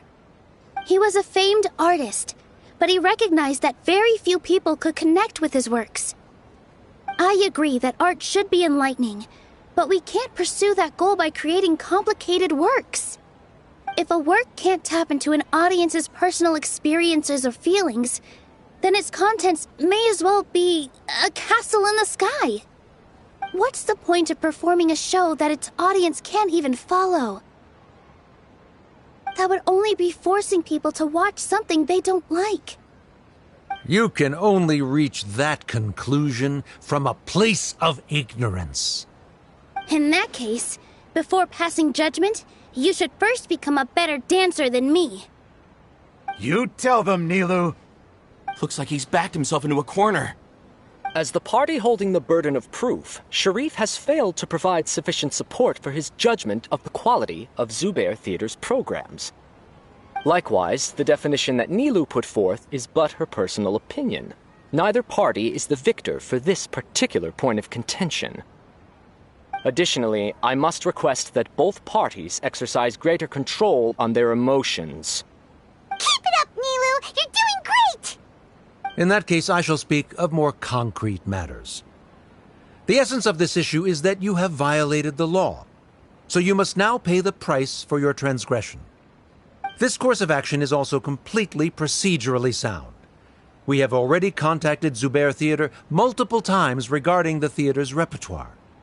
However, you have consciously ignored our warnings, or perhaps your compliance was purely superficial.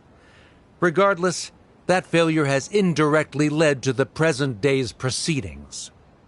That is indeed so, according to the laws decreed by the Academia. He started talking about procedural stuff, so I need to focus on...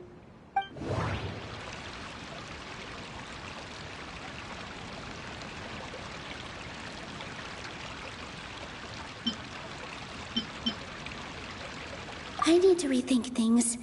This is a crucial moment, so I can't mess up.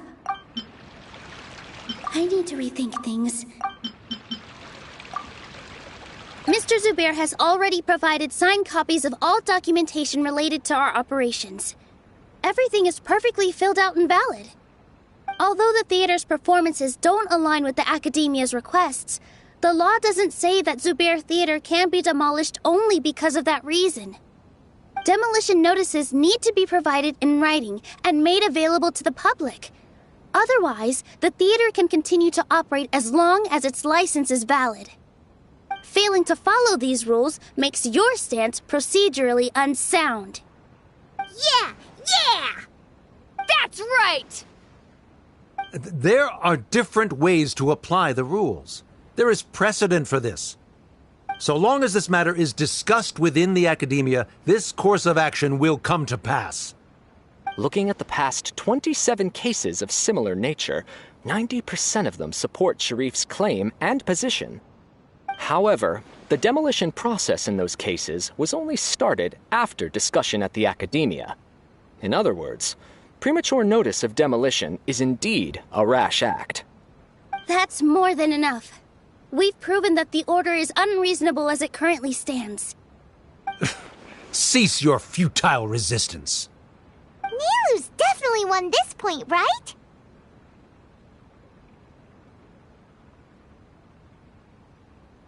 You're right. Stay focused, Nilu. Even if permission for demolition has yet to be obtained, it is a fact that your performances violated the Academia's policies on numerous occasions. Based on that fact, we can permanently revoke your right to perform in Sumeru. Under the current system, it is indeed possible to immediately revoke Zubair Theater's performing rights. That's a thing?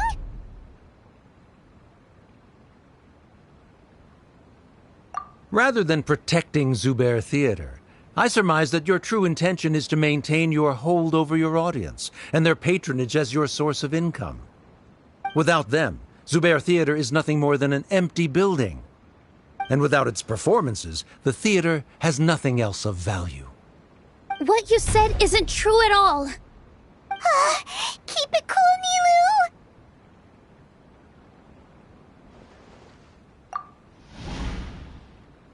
Right.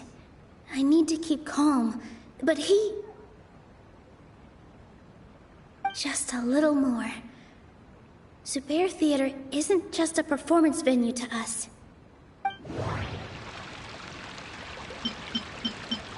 The theater carries everyone's feelings and serves as the bond that connects us all. Zubair Theater isn't simply a performance venue to us. It means more than that. It's been our home for a long time. Miss Raykar can't go on adventures anymore, but she has found a stable career and a new life at the theater. Her son, Soren, has already passed his theater exam, and he'll soon be our newest member. Mr. Kasani found a new way to look at art. He decided to stay at the theater to watch us grow. Mr. Farhad and Mr. Hushang visit even when there isn't a show going on, and they always tell us lots of entertaining stories. Even Inaya wants to stay with us, and she's starting to look forward to a new future. Zubair Theater exists for them, for every single one of us. Perhaps Zubair Theater has provided you with a multitude of positive emotions and experiences. However, you have misconstrued something, young miss. The interpersonal relationships you speak of were established upon normal theater operations. Sheikh Zubair operates the theater for his livelihood. His employees work for their wages, and the audience comes to enjoy performances. Relationships are merely a byproduct in this exchange of interests. They may be pleasant and captivating, but they can only ever be secondary. When scholars collaborate to solve difficult problems, we freely share our knowledge and resources with one another as if we were all kin. However, this collaboration ends after the results of our work are published. The reason is simple. We are scholars, and there are new projects that await our attention. He really doesn't think much of relationships. Paimon also thinks he did a lot of prep. He's been solid as a rock. Sharif's argument is currently the more persuasive of the two for this point of contention. The continuance of the interpersonal relationships Nilu spoke of remains hypothetical before the theater's demolition, whereas the situation that Sharif described has been well documented at the academia. The academia has made significant academic contributions, in no small part due to its researchers' efficiency and ability to compartmentalize. Oh no! What should we do? Things are going in the opposite direction!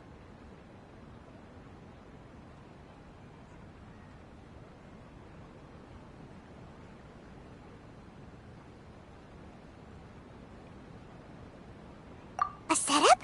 So Nilou's got him? Good. He said what he said. The next argument could decide this debate. But is this really the best thing to do? It might be too cruel to Inaya. Inaya really wants to win. She doesn't want to lose anything else because of her painful past. She already agreed to this. She wants to win, no matter what. Me too. Mr. Sharif believes that interpersonal relationships are a byproduct of working towards a goal. Once that goal is achieved or abandoned, those relationships would have no more reason to continue. Then, if someone has failed to live up to his expectations... If someone has failed to live up to your expectations and ran away from home, then she shouldn't be your daughter anymore. Right? Inaya... Sorry, Nilou. As expected, I should be the one to say it. You don't need to shoulder this responsibility for me.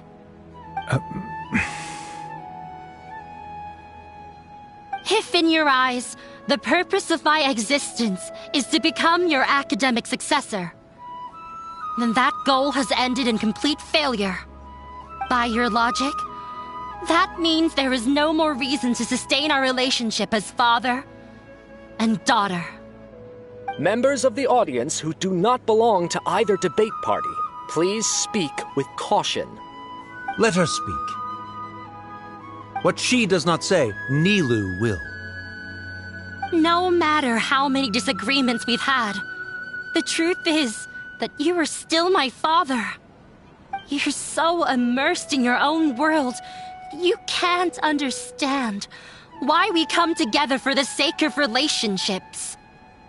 Yeah, don't look down on us. You can watch a dance anywhere, but there's only one Zubair Theater. I'm almost starting to feel sorry for this guy, what with the idiotic things he said.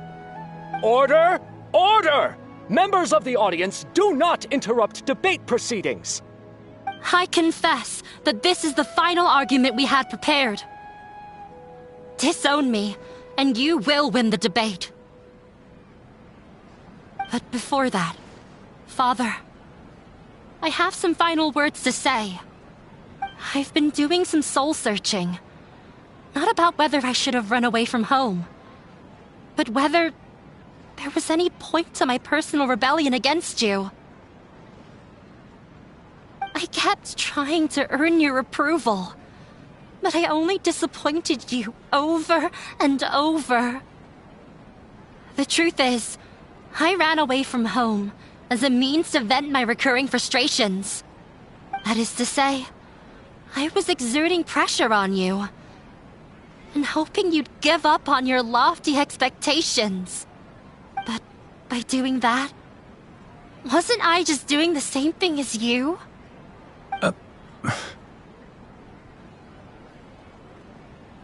I won't force my expectations upon you anymore. At Zubair Theater, I have found the life I've always wanted.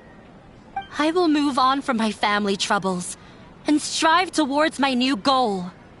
But if you dare to harm this place, then I will stand with my friends here and fight against you. This is not the time to space out, Sharif. The debate is still underway. You already consider them to be your friends. You should be asking us that question. Of course we are! Miss Inaya is a really good friend. It was a bit of a process, but we won her over. Make no mistake. All those who come to Zubair Theater become one of us. We will always be with her. Such puerile simplicity. However,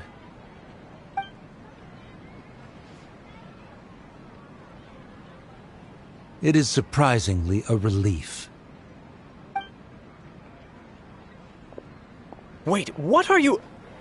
never mind. They left?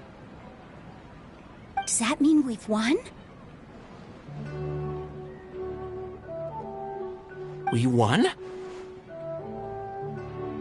Nilou, you're amazing!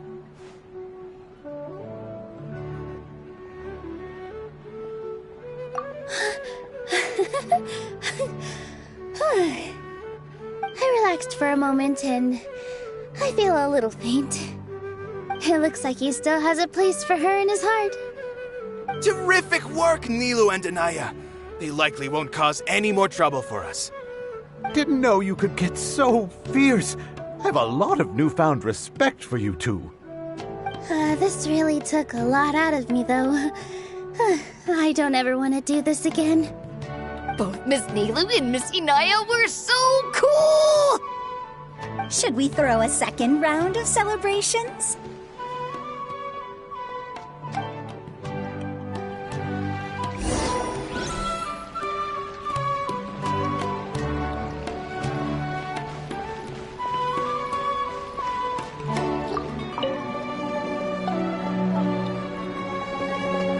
It's you. Yes, I feel a lot better. How surreal it all feels. I don't think I could repeat what I did a second time. Yes, and it's all thanks to you.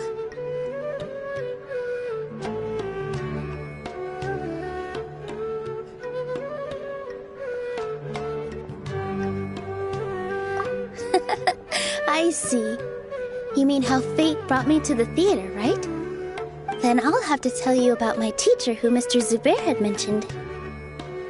Mr. Zubair opened his theater when I was still a child. There was a beautiful dancer, and from the moment I saw her, I couldn't look away. I thought to myself, the gods must have blessed her with such talent. But later on, she would actually smile down at me and say, just the opposite, in fact. Yeah.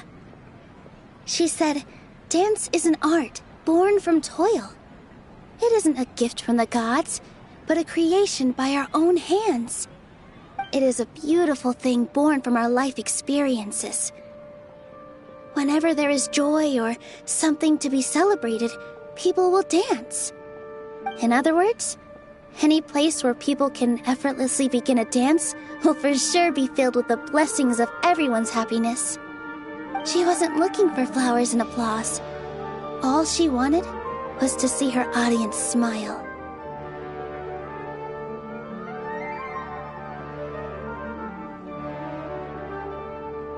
Right. The same as what Mr. Kasani believes. I was completely moved by what she had said, so I started taking dance lessons from her. And later on, I began to dance here in her stead. Before she retired, she told me, for as long as you live, never forget what dance means to others. This is why Mr. Zubair and I never intended to listen to the academia. Even though it ended up causing everyone a whole lot of trouble, thankfully, everything worked out in the end.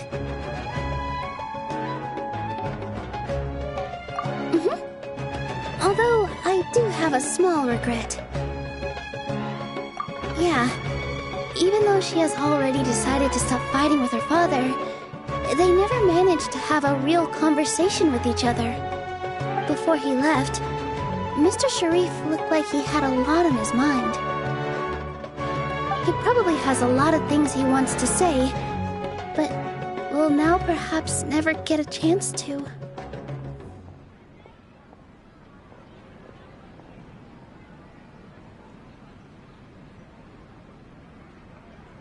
Yeah, but I still hope that things can change. It never hurts to have hope. You and Paimon are more than welcome to keep attending our shows. Who knows? Next time, You might see Inaya on the stage. Are you so worried about Inaya? Let's be sure to come back often. Who knows? Maybe things will have worked out for her.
Everyone, I'd like to introduce you to our newest member, Inaya.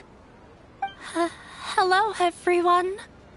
She'll be dancing for us from now on, so please give her your support.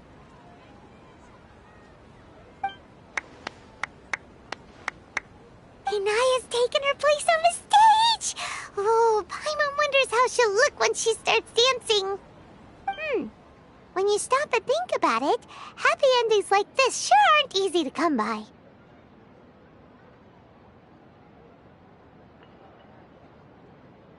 Nilou's efforts, everyone's wisdom, Inaya's determination. Huh? What do you mean by that?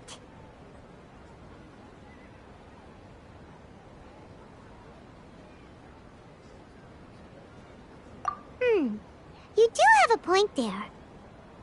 The whole demolition thing was going overboard, but he really could have banned Nilou and the others from dancing. If he really wanted to be ruthless, he could have done some real damage, even without winning the debate. Oh well, it's not like we can understand how people like him think. Let's focus on watching the performance. Huh? Wait, look who the cat dragged in! Isn't that Inaya's father?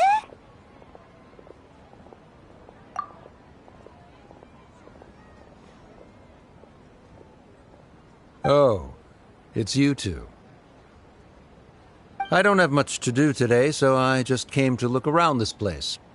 Are you looking for Inaya? No, I am simply here to watch a performance. There is no need to trouble her. Well, I was for a time. My loss at the debate caused quite the loss of face for the academia, so there was a period of unrest. I used this opportunity to suggest that my superiors temporarily suspend me from duty. Otherwise, the rumors would probably persist for even longer. Suspended from duty? Yes, I am temporarily unemployed. However, I now have an abundance of time, so I can afford to come here and watch a show. I admit that I do not understand the magic that this theater possesses, but my curiosity has been piqued. I still cannot forget that young lady's perseverance. Inaya would almost certainly mature in the presence of such a person. There are no parents who do not worry about their children. I suppose she managed to hit a weak spot of mine. Never mind. I do not have the right to say that. You're already here, so you might as well go see her. No, that is not necessary. I will take my leave after the show concludes. Do not tell her that I was here.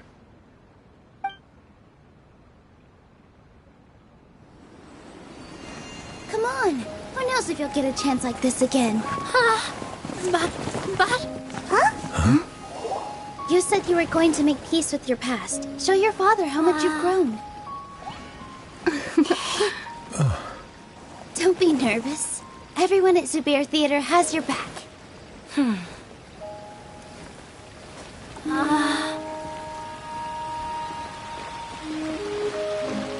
Hey, let's go somewhere else. We should give them some space. You sure they'll be okay? I don't know, but I think we should have faith in them.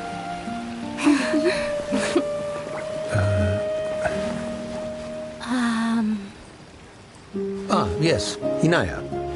I have something for you. I'm still learning. It's hardly a masterpiece, but it's yours, if you'll take it.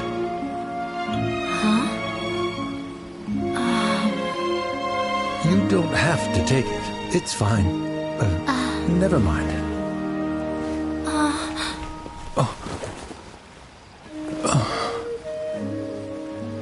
Let's have a heart-to-heart, Father.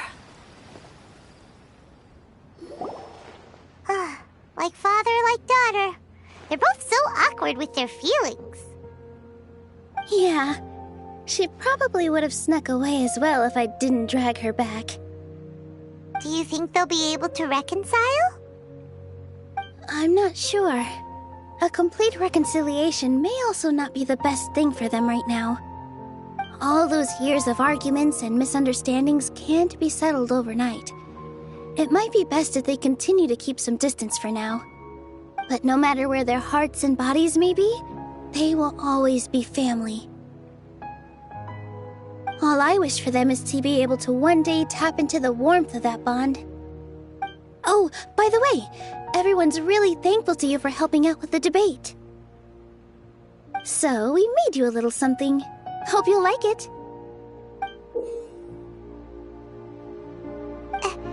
Isn't this Zubair Theater? Whoa! This is amazing! It's so detailed and polished! We've also never made anything this complicated before. Mr. Zubair and Mr. Kasani took charge of the design, while Inaya and I made all the little pieces with the help of others. Miss Reika or Miss Nadia made and assembled the centerpiece. As adventurers, you two will doubtlessly travel to many more lands and see many more things. That's why we hope that your time at Zubair Theater will become a fond memory of your journey. You two are welcome back anytime. We'll come back and watch you dance whenever we get the chance.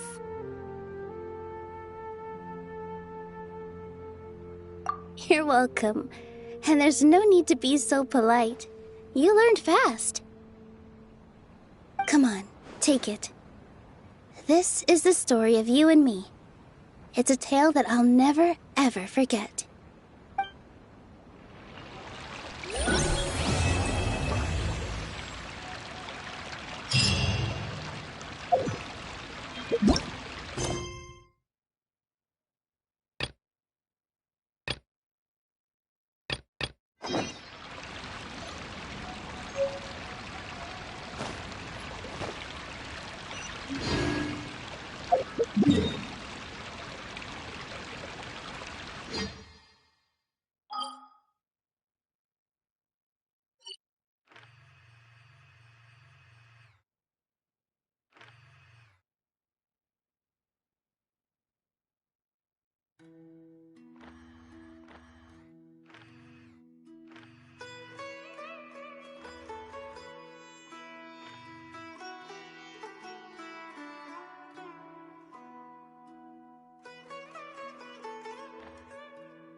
It's okay. Don't worry. Join the Eremites and embrace a wonderful future.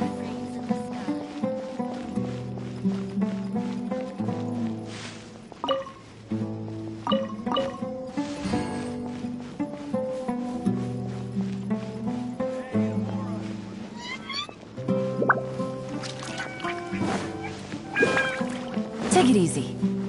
Oh, of course not. It's all a bunch of... Candace! We're here! Has everyone arrived? Everyone is already waiting inside. Well, what are we waiting for? Let's join them! Please, wait a moment. Before attending the meeting, I hope you can promise me one thing. What do you need? Promise me that you won't commit to anything too reckless. What do you think? Okay.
Everyone's here so early! But why isn't anybody talking? We already discussed things a bit. Hey, where have you been? I've missed you too. Are you ready? Very well.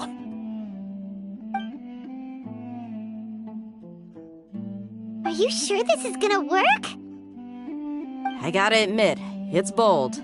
Color me impressed. It's worth a try. The point of discussion is to arrive at a solution. Let's cut the small talk and move to the next point. You're making Paimon nervous.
You're finally done. I have some other stuff to take care of. Catch you all later. Come on, don't give me that face. I know what you're going to say. I'll be careful. That's what I wanted to hear. Take care. Well, Traveler, Paimon, judging from your expressions, the meeting must have been quite productive. You can tell? I'm not that good at scheming or strategy, but I can sense people's emotions. And based on your reaction, things must have gone quite well.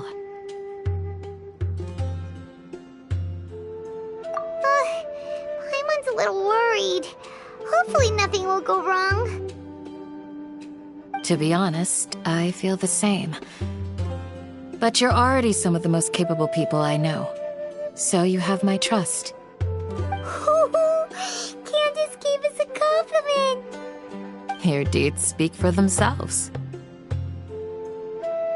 Candace, we stayed behind to tell you that, although you won't be coming with us, we'll be sure to remember your words. I'm very glad to hear that. I've said the same thing to everyone here today as I said to you when you arrived. Your safety is the most important thing. Only when you're safe can the plan be successful. So please, take care. You're welcome. And thank you for taking my advice. Good luck with everything.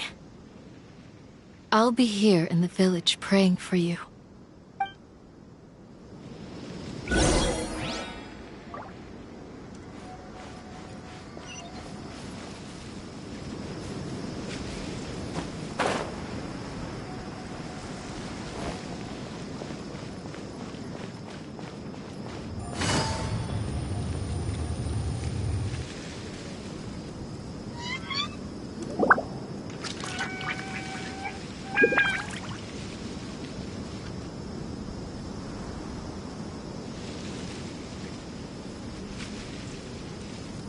Sounds good. I'll go make some preparations. Okay. I'll hit them! Have you finished saying your goodbyes? Yeah! Also, Candace told everyone to be careful. Yes, she did. But I think my point also bears repeating. Our plan is not child's play. We won't be able to achieve anything if we're simply careful. We must go beyond that and fully commit ourselves to it. I hope this is clear to you. Huh? Shouldn't you be saying something more cheerful to boost our morale right now? Didn't we already do that during the meeting? You can never have enough words of encouragement. In that case, Candace can cuddle you to your heart's content while I continue to remind you of the seriousness of our situation. We all have our jobs to do, after all. It's like how some people can be put in charge of logistics while others will fight on the front lines. Speaking of the front lines, you don't look anything like a soldier. Of course. Compared to the mercenaries, I'm merely a feeble scholar. But the advantage of not being a mercenary is that I get to stay in a safer place and offer my strategic insight. Just think about that mercenary who lost his mind. Mercenary groups are facing constant danger every single day. Well, being a scholar is also a high-risk occupation, and you are a scholar! I'm not like the rest of them. Even among members of the same species, some will exhibit far more potential than others. This guy. Paimon still remembers when those mercenaries in Port Ormos called you a lunatic. All intellectuals are lunatics in the eyes of fools. I'll take that as a compliment. That reminds me. Do you remember the record we saw in the King Deshret ruins? It mentioned forbidden knowledge. You have a good memory. Forbidden knowledge has the power to drive people insane, but this fact has never been shared with the public. Even I, who has worked in the academia for some time, was never once informed of this. I think those mad scholars and mercenaries we encountered may have all fallen victim to the corrupting qualities of forbidden knowledge. But the academia has always held a different view. They have always believed that symptoms of madness are a side effect of human contact with divine knowledge as mere mortals. Come to think of it, perhaps the academia has also never understood the true nature of forbidden knowledge, and thus always approached the issue from the wrong direction. The Withering, Elazar, and the Sandstorms. Don't you think what is happening right now across Sumeru is rather similar to the forbidden knowledge pollution that occurred in the desert thousands of years ago? But Paimon thought that Irminsul's disease is what caused the Withering and the Sandstorms. At least, that's what Tighnari told us. Wait a second. Could it be that... Ah, you've connected the dots. The cause of Irminsul's illness may precisely be the pollution from forbidden knowledge. But if that's the case, what should we do? This is huge! Wait. Why do you think Lesser Lord Kusanali would have a solution to this situation?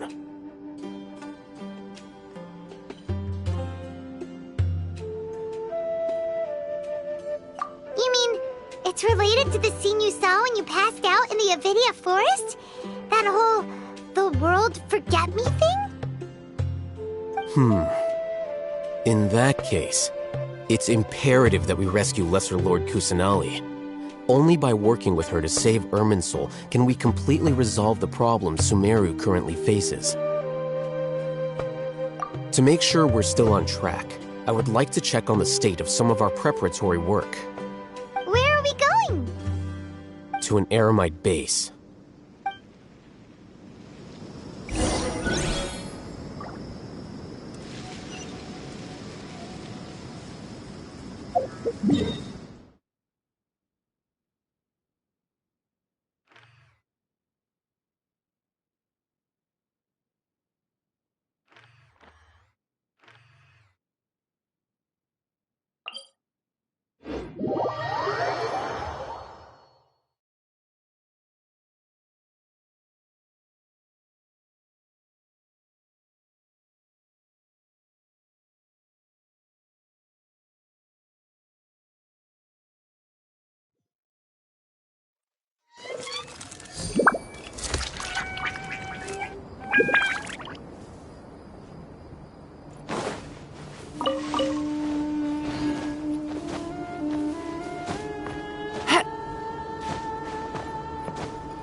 Take it easy.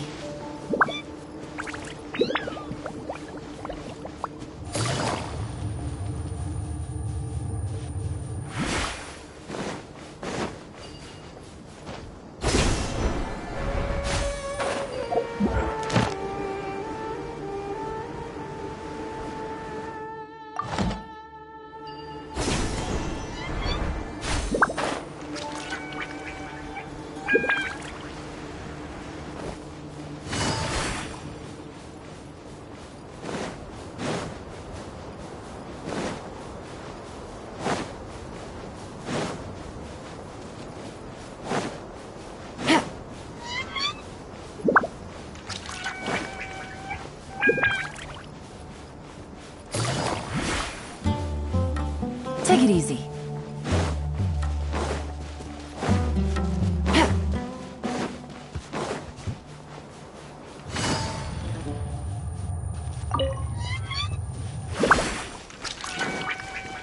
Take it easy.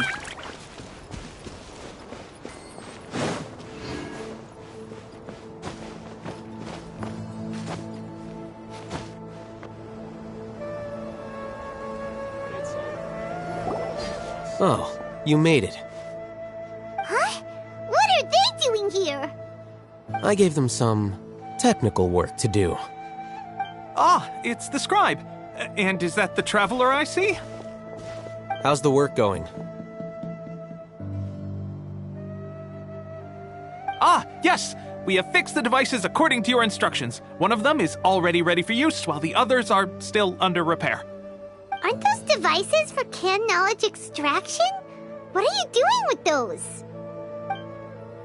Look here. Huh? More canned knowledge? Are you going to put more weird stuff into her head again? What's that look on your face? Are you scared? Paimon's a little scared, but very, very furious! That's an interesting response. Anyway, we're not going to use this just yet. As I mentioned during the meeting, this knowledge capsule contains a decree I drew up in the past. The Academia should also have their own copy. And according to the plan we just came up with, Traveler, I want you to record something into this capsule. Do you believe we can save Lesser Lord Kusanali?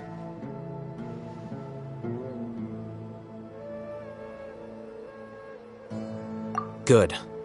Conviction is the most important part of all of this. Now, Please get ready and put on this device. You want us to record our conviction into the knowledge capsule? Yes. Paimon is still really worried. I understand, but trust me, Paimon, this is something we have to do. It's best if you can do as I say. Because, to achieve this impossible task, it sounds like you'll need to fool your own heart first. Although it may feel like a trick, self-encouragement may be the most important tool we have. Paimon can see the point you're trying to make.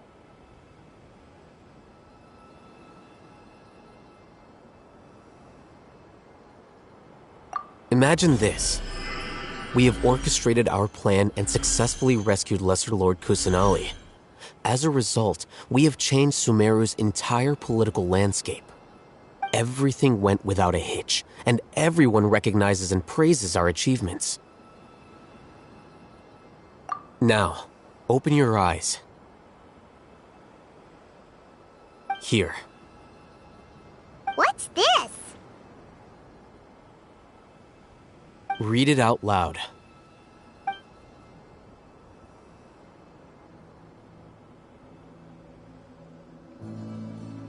It's done. Is your head okay? Does anything hurt? It's just a recording. There should be no negative effects. But what was the point of doing this? Paimon doesn't get it. And that's perfectly fine. In any case, these capsules aren't meant to be used by you. Huh? What do you mean? Have you forgotten? Our plan needs to account for those who have long relied on the Akasha. You may find it hard to believe, but for those people, everything the Akasha transmits to them is nothing short of absolute truth. Imagine if you've been using a device like the Akasha since the day you were born, and this device has always supported you during times of need. After all that time, what do you think you'd become? A fool? A machine? A slave to orders. And that's why rules are so important. In addition, those who understand the rules can delineate boundaries and identify gray areas. But why would you need to identify the gray areas? You could say that those kinds of ambiguous zones can be very interesting. One might even say they're advantageous in the right hands. Things you're interested in are really out there. Are all Sumeru scholars like this? Anyway, that's enough chit-chat. I'm going to take those two to work on some small projects. You can head to Caravan Rebot and start preparing for the next step. Small projects? We're going to tinker with the Akasha terminal and make a few modifications.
Take it easy.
can do it! Springboard! This should be fun! Kamisato on. Suiyu! It's a time for a break yet! No escape! Propagate! Flee! Busted. Be still. This is getting interesting. Mind the deluge. Here comes the catch. Grant us your blessing. I'm feeling a little washed out.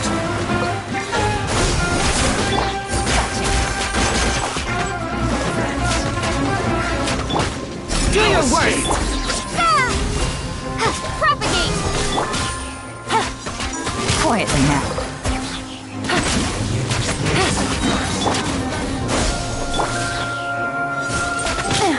Things are about to get dicey. I must be so true.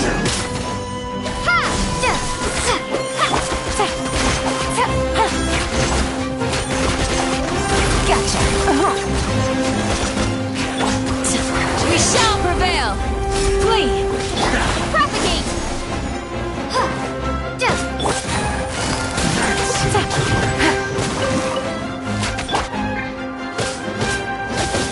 Scatter!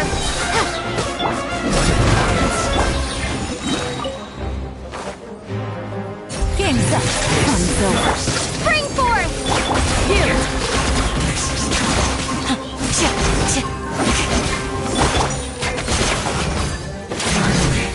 So quiet. Are you here to play with me? Take it easy. The more, the merrier. Propagate! Blink. Hear my prayer.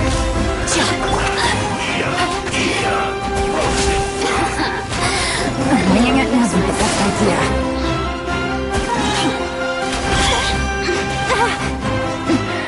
But the truth is still unknown.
I thought we agreed on a plan. How can you go back on your word? The plan is too radical and carries a high risk for casualties. I've given it a lot of thought. And in the end, I still can't agree to it. But it's still the best plan we have. As a former Matra, you of all people should be able to see the bigger picture and recognize the innate advantages of our plan. I did. And that's how I saw the danger behind these so-called advantages. Al-Hitham's plan is even more radical than I imagined. Huh? Why are you guys arguing? My friend, you're just in time. Why don't you help me persuade Sino? He's turned against our plan. We agreed to work out a plan at the meeting. As mercenaries, You're familiar with the local environment, so you'll take care of the specifics. But then, you went to Alhaitham for suggestions.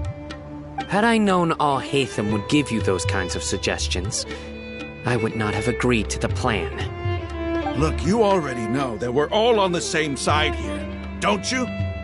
Mercenaries place a lot of importance on their bonds of friendship, but also will not hesitate to make sacrifices if they deem the situation to be sufficiently dire.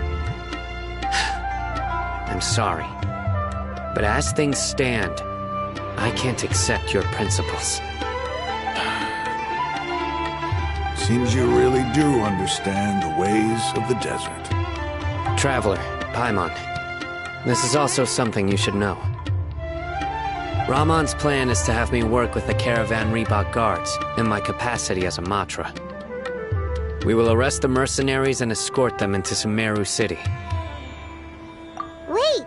How can we work with the guards? We can't get through that wall easily, remember? Caravan Reebok would never let so many unregistered members of the Eremites enter Sumeru City. My plan will clear us of any possible suspicion, and also let us enter the city as a big group. There is no better way. That also sounds like something Alhaitham told you. Am I right? Doesn't Alhaitham know how dangerous this plan is? Of course he does. He told me. There is no perfect plan, but this can get the job done. He also said that with the help of Cyno and the Traveler, our chance of success would increase significantly. I never blindly trust anyone, and I've always had a good eye for people. I think he made a number of valid points. It's my own choice to trust you. If I make the arrests alone, I can control myself and prevent you from getting hurt. But I can't guarantee that kind of discipline from the guards. To make the whole thing more convincing, you'll need to resist to some degree. Casualties are inevitable once push comes to shove. I'm okay with the deaths of enemies. But now that we're allies, I'm against the meaningless loss of our own. I can't believe a Matra would actually care about us. I've lived a hard life, and I can say that people like you are hard to come by. I've always treated my allies with honesty and respect. They have the right to know important things like this. Now you're making this hard for me. Hey, is there something we can do to help?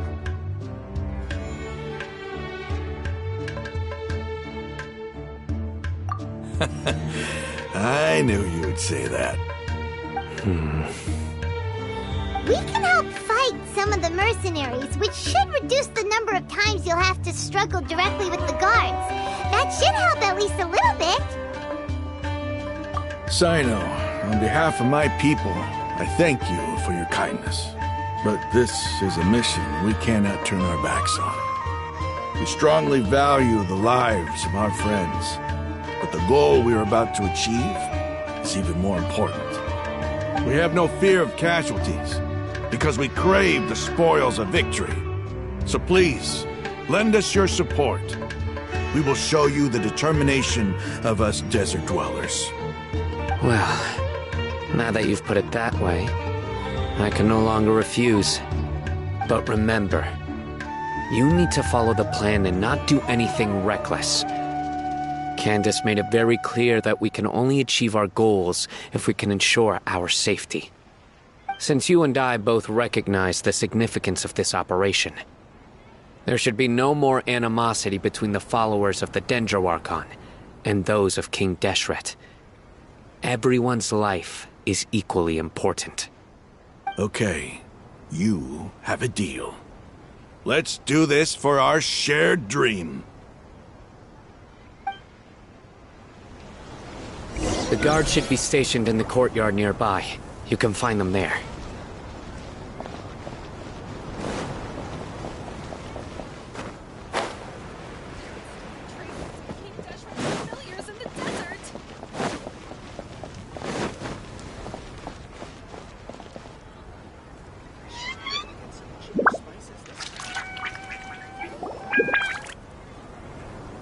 Guards! General Mahamatra! To what do we owe the honor? Keep your voice down. This is a secret operation. I'm going to arrest a large criminal gang near this location. According to the Academia's Guide and Regulations on Secret Operations, I have the right to ask for the cooperation of Caravan Rebot. Ah, of course. Mahamatra Sino's order is the Academia's order. Just let us know what you need. But who exactly are you planning to arrest, and how many people are you expecting? Depending on the scale of this operation, we may need to report it to our superiors. They're a squad of Eremites whose number is comparable to Ain el Ahmar in Port Ormos. They're involved in the theft and resale of supplies from the Academia. As many as Ain el Ahmar? This should definitely be classified as a joint operation. Then I suggest that you report this to your superiors as soon as possible, and treat it as a top priority desert operation. I will need personnel. Got it. Please wait a moment. I'll contact them immediately.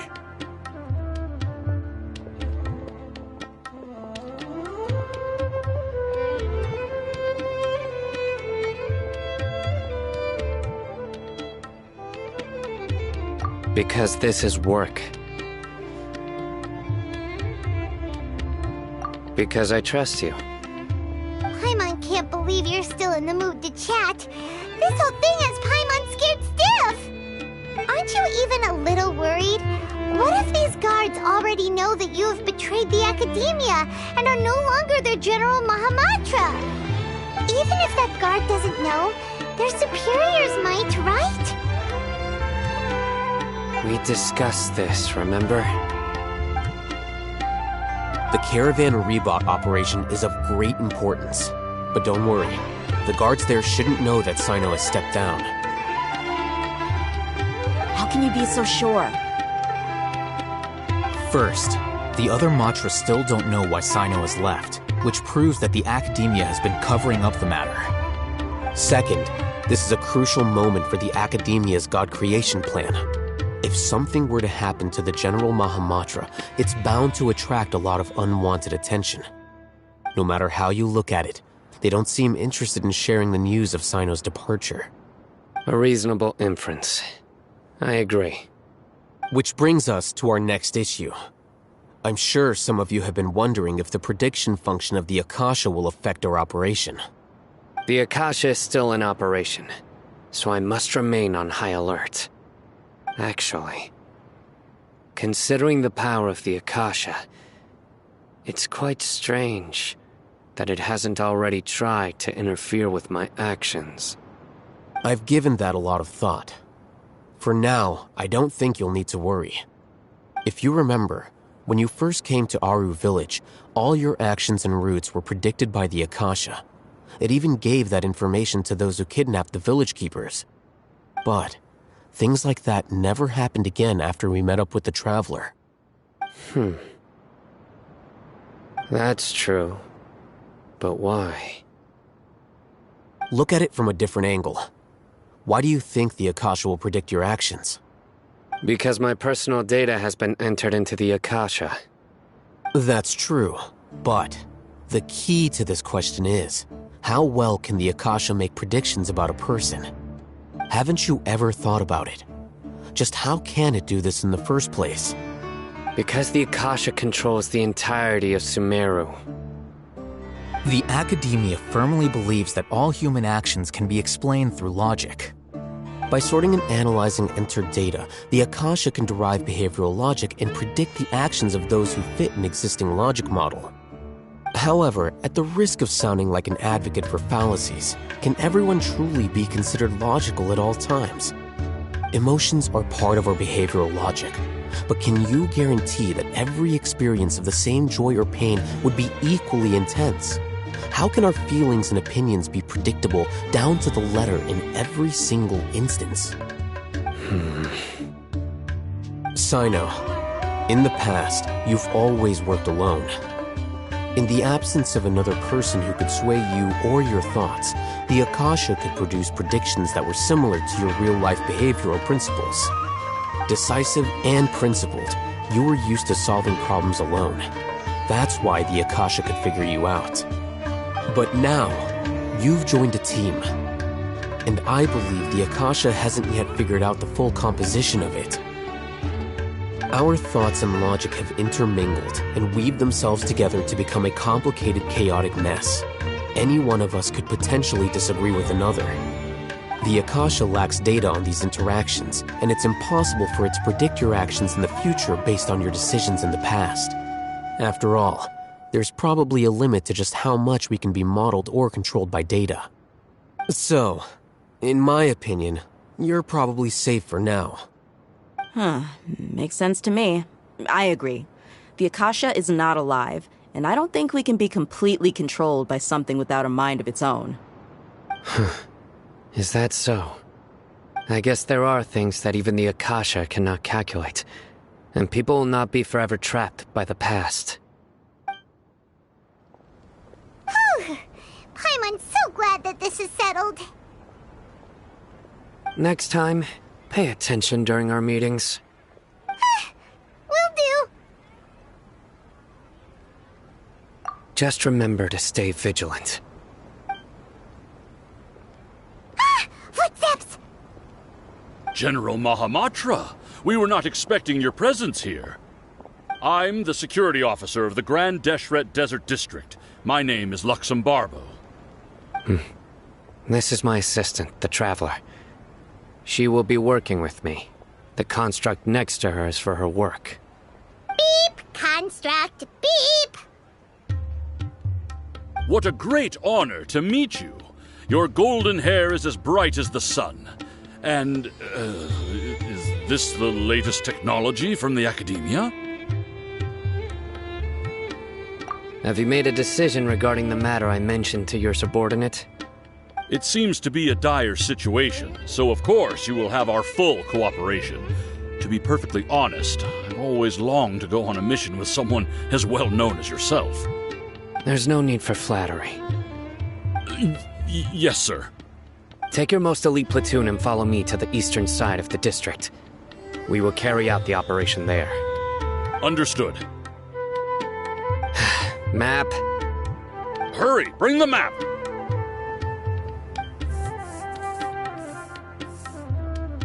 In 2 days, we will engage Ramon's Eremites and capture all of them. Any questions about the time or location? None at all, sir. Good. See you then. Yes, sir.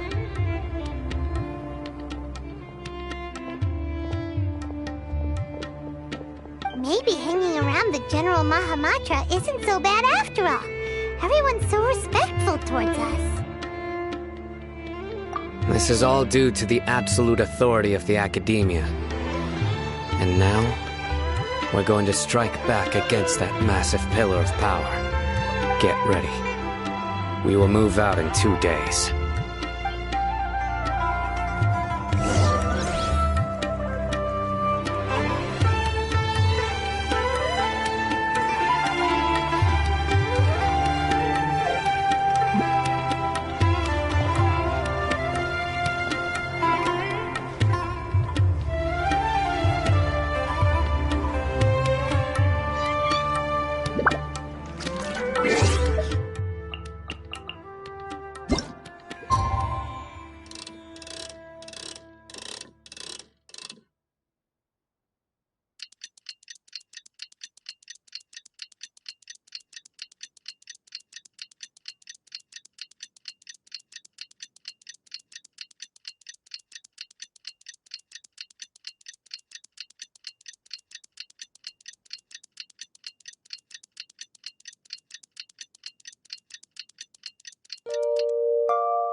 Let's go meet Cyno in the desert!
Take it easy.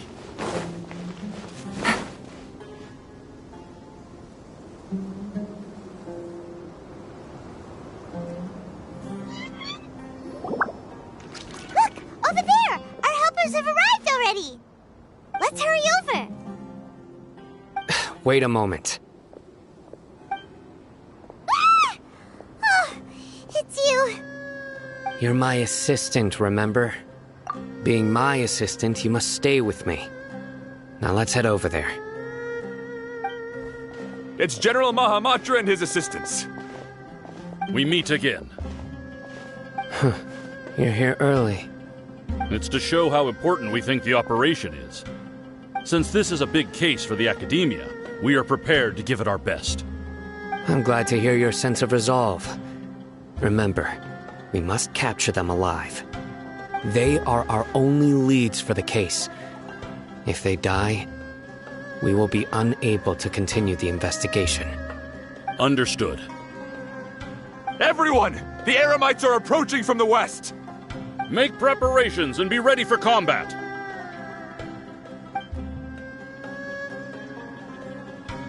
Halt! Oh? What a warm welcome! What do you want?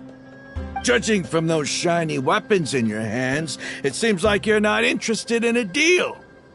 Rahman, the Academia has caught wind of your smuggling and illicit sales.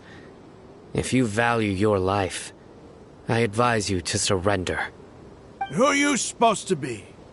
A Matra from the Academia? I can't believe you came all this way just to catch us. I'm not here to talk. Oh. Nobody's given me this much time of day since I became a mercenary. Brothers! For that slight, let's wash our blades with their blood.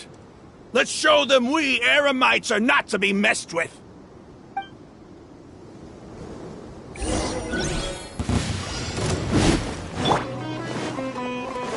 Scatter! Busted!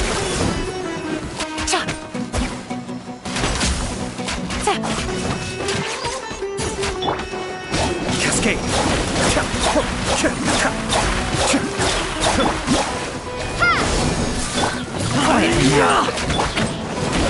Wait! We shall prevail! Kamisato Arc! Suiyu, be still! Germinate!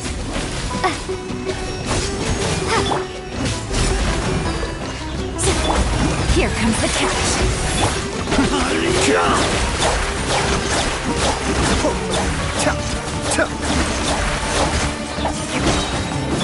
Propagate!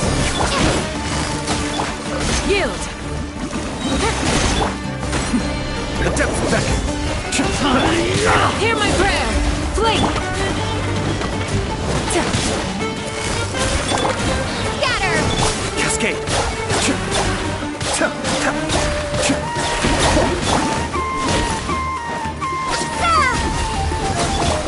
Game's up! Fun's over! Busted!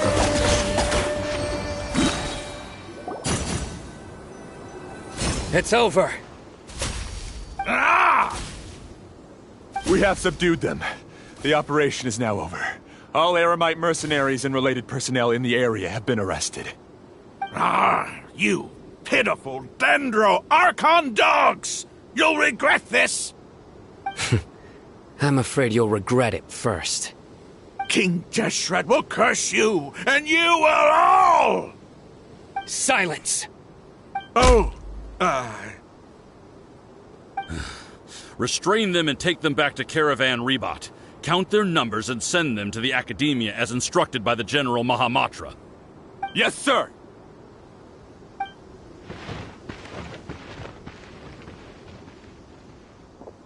Mahamatra Sino, I will now take my leave.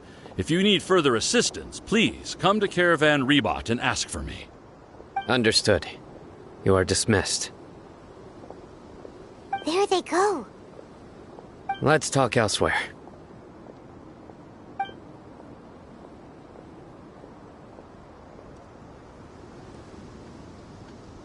first part of the plan went really well.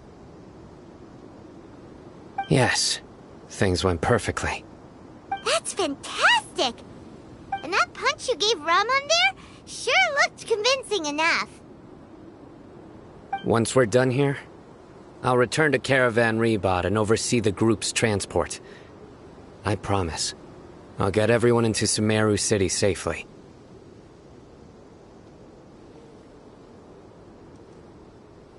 Yeah, you're the reason why everything went so well. It's not the time to celebrate yet. I believe Dia should already be waiting for you. Go join up with her. She will need you to introduce her to Tighnari. Speaking of which, is it really okay for us not to share the full plan with Tighnari? What if he'll feel miffed about it and refuse to work with us? I have a very close relationship with Tighnari. Given how well we know each other, I believe my message alone should be enough to bring him to our side. He knows I won't make jokes about things like this. If we need help, Tighnari is the best option. Get ready for the next phase of the plan. Don't keep them waiting.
It's about time. Didn't you say our part of the plan is the most important of all?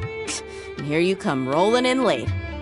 In the time it took you to get here, I already did 5 laps around the place, downed 7 drinks, and even did some clothes shopping. Sorry. We didn't mean to keep you waiting. I just wanted to fix your attitude and rub it in a little. After all, you took your sweet time getting here, and we've got important stuff to take care of. I just like seeing that serious look on your face. Alright, I'll stop. All joking aside, I'm glad you're here. Let's get moving and take care of this as soon as possible. But where should we start? Our responsibility is to get a status update on the Fatui Harbinger known as the Doctor. We need to make sure he won't get in our way when we rescue Lesser Lord Kusanali. Dealing with an institution that controls all of Sumeru is already hard enough. If the Doctor were to crash the party, it would be next to impossible for us to achieve our goals. Yeah, we sure don't want him showing up. Ooh, he really gives Paimon the creeps. Right? Hearing his name just reminds me of those stuffy old geezers in the academia. I'd rather not have to deal with someone like that. According to the plan, we should first go to Pardis Di and ask for Forest Watcher Tighnari. If all Hatham and Sino's sources are solid, then we can be sure that Tighnari still has the Academia's trust. So, we'll find Tighnari and convince him to get us the latest intel on the Doctor. Then, depending on what we learn, we'll make any necessary adjustments to our plan. The sages have placed spies everywhere on the other side of the wall. I'll follow you as a bodyguard. You should be honored. I don't offer my services to just anyone you know. But Paimon thought mercenaries would do anything for Mora. That's certainly true. But when multiple employers are vying for your services, you should always go with the best offer. Let's see. If I were to charge you a bill, I guess I can apply a discount. How much more do you want? I'm not sure we can afford it. How much do I want? Hey, how about paying me with a smile? What do you say? I haven't seen you smiling much recently. If you ask me, someone like you must look lovely when they smile. Come on, give me a smile so that I can be less worried. Looking good! I hope this pretty smile will become our lucky charm. There are many kinds of smiles, but only a truly joyous one can bring blessings to others. Let's consider this smile a down payment for our future victory. Let's go. It's time to pay a visit to Pardis DI.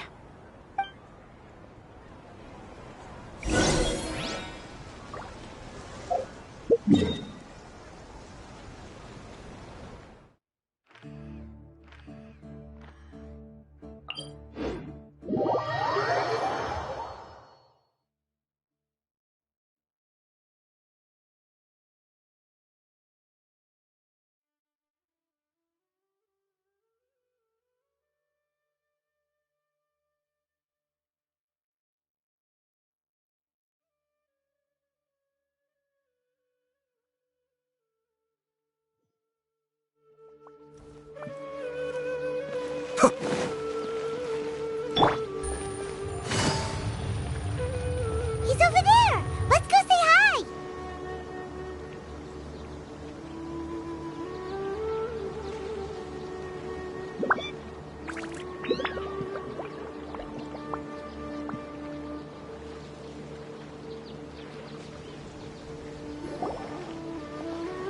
Tighnari!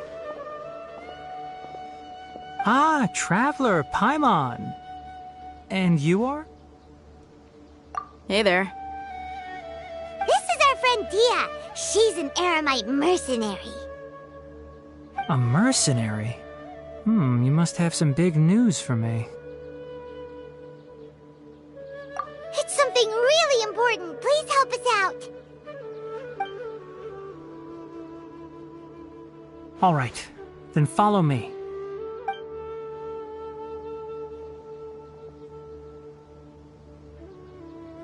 This place is better. We won't be disturbed by any passerby. Okay, what is this important thing you want to ask me?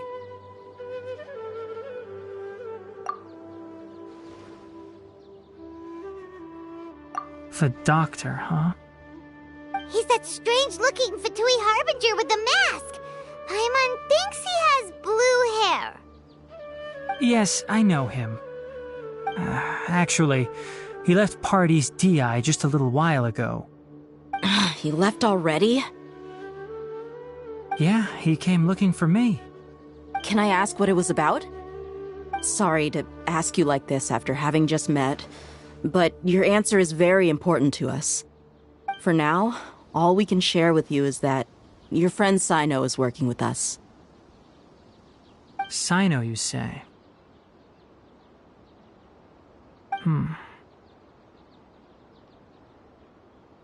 I see. So that's why he hasn't been at the Academia. Okay. I will answer your questions and will assist you any way I can. You don't have to tell me everything that's happened. Cyno's name really does work wonders. You're not even a little worried that we might have made it all up? Despite having just met you, I can sense that you're the serious type. Between you, the Traveler, and Cyno, none of you strike me as the type that would conspire to deceive me. You don't need to tell me anything you don't want to. I'll also get straight to the point. The Harbinger you mentioned came to me because he wanted to take the scholar Hypatia away with him. Hypatia? Why would he want her? And what do you mean by take away? Is he planning to leave Sumeru? Yes. He told me his return to Snezhnaya is imminent.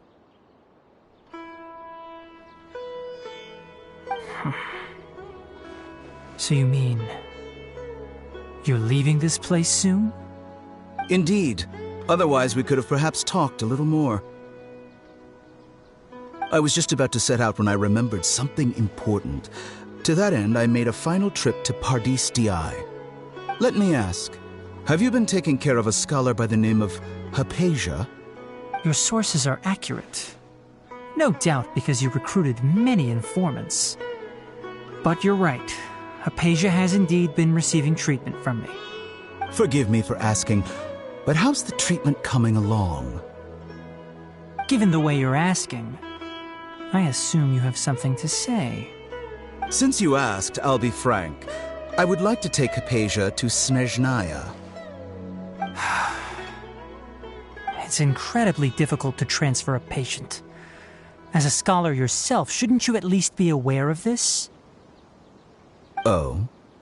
I can't believe your utter lack of faith in me, to the point of even questioning my general level of knowledge. How unbefitting. Well, you're the only one who's ever made such a request. I have my ways of keeping her safe during the journey. In addition, I can also promise that under my care, Hypatia will receive the most advanced and effective treatment. I will personally supervise her treatment and see to her recovery. Would that be agreeable to you? Hypatia was born in Sumeru and remains a scholar of the Academia. Her situation has not become dire enough to necessitate her transfer to another nation. Transporting her to Snezhnaya is risky, and the potential benefits are unknown. As the person currently responsible for her treatment, I cannot possibly sign off on this transfer. Your suggestion is rude and reckless. I'll pass. I don't know much about the doctor, but after talking with him, I realized that, just like many other scholars, he possesses an aura of arrogance that I've come to detest. It's not so much that he's looking down on others, but more that he's so confident in himself and his abilities, to a point of near insanity. I would never refer a patient to someone like him.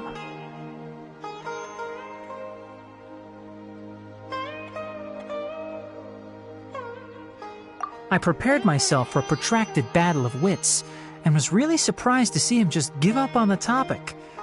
Still, his reaction really concerned me.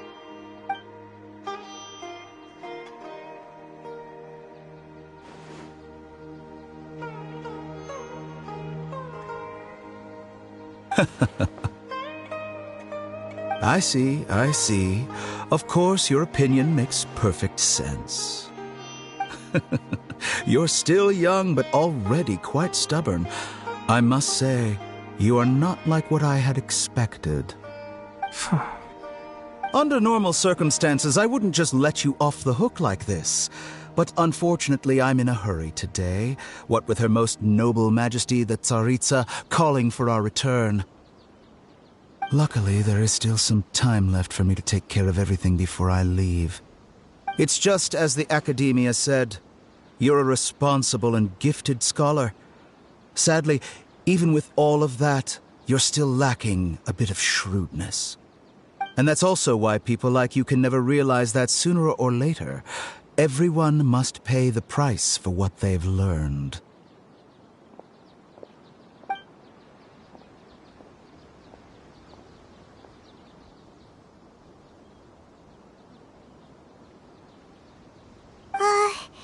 Paimon can't help but feel like he's hinting at something unpleasant. He asked a question, yet didn't care for my answer. Perhaps I'm nothing but a talking rock in his eyes. He never came off as malicious, but an utter lack of compassion permeated throughout our conversation. From his tone, I can sense that he's always looked down on others.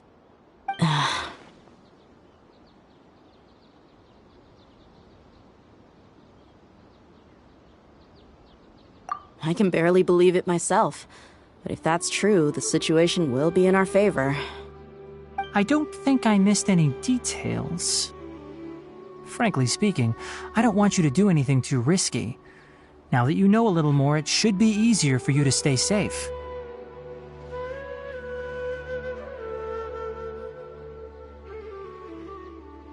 Sorry we can't tell you everything. We appreciate that you helped us anyway.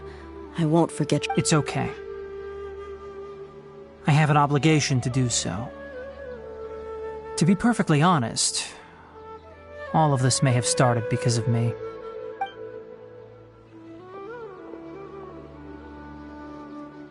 Recently, my master wrote several letters to me. asking me to return to the Academia and assist him with his research. Hasn't he already asked you several times before? Yes, but there's something off about this most recent batch of letters. The handwriting and tone are both familiar, but some details have been omitted. My master will occasionally leave a few dots on the back of the letter. 1 dot means that he wrote the letter on a sunny day, and 3 dots stand for a rainy day. This has been a habit of his for many years, but I didn't find any dots in his recent letters. I believe something may have happened to him. I get it. Since you are always at Gandharvaville, you would like me, someone already working at the Academia, to investigate this matter, right? I'd like to ask you to do that for me. If you can keep yourself safe, please withdraw immediately at the first hint of danger. I can do that, but I have a feeling it won't be that simple. The Academia has been working on a big project.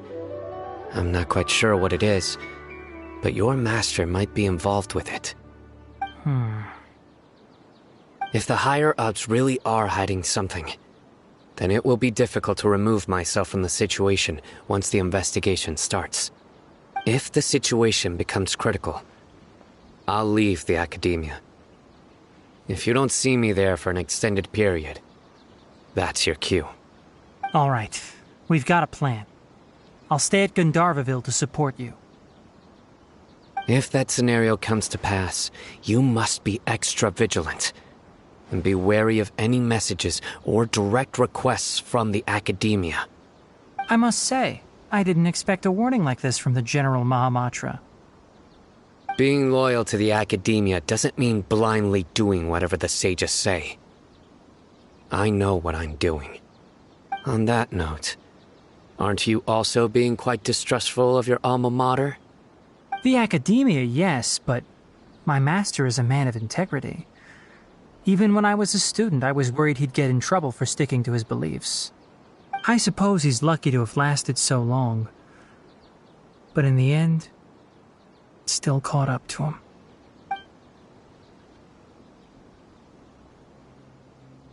I see. So you noticed something was up with the Academia from the very beginning. This may well be how Sino became involved in all this. In that case, I must keep my promise and help you however I can. Also, if you run into Sino again, please help me pass on a message to him. Trust your own senses and experiences. I think this may be something he needs to hear right now. Okay, we'll find a chance to tell him. Thanks. Right. Now let's go hunt down this Harbinger. Oh, by the way, which way did the doctor go when he left Pardis Di? That way. Gotcha. Thanks so much. We'll be on our way.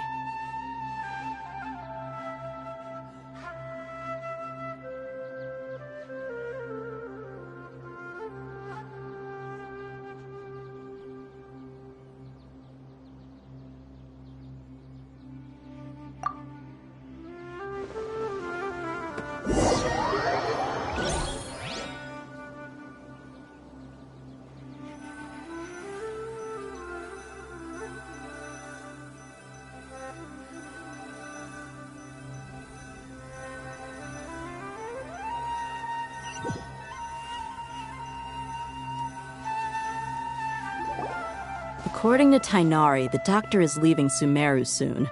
I want to check if the doctor was actually telling the truth. He also said that he'll take care of everything before he leaves. What did he mean by that? We need to be extra careful when dealing with a person like him. Just to be safe, let's chase him and see what we find. But we have no idea where he went! How can we start chasing him? We'll do it the mercenary way. I'll find leads as we go. All you have to do is just follow me. That Harbinger may have tried to cover his trail, but he still left some traces. Or perhaps he never even thought about concealing his whereabouts. Maybe that's just how arrogant he really is.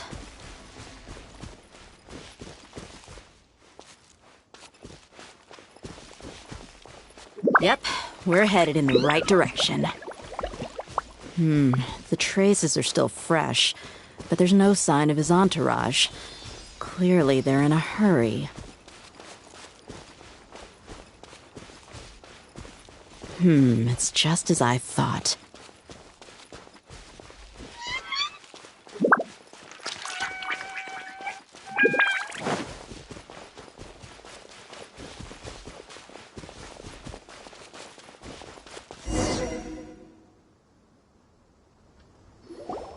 We can stop here.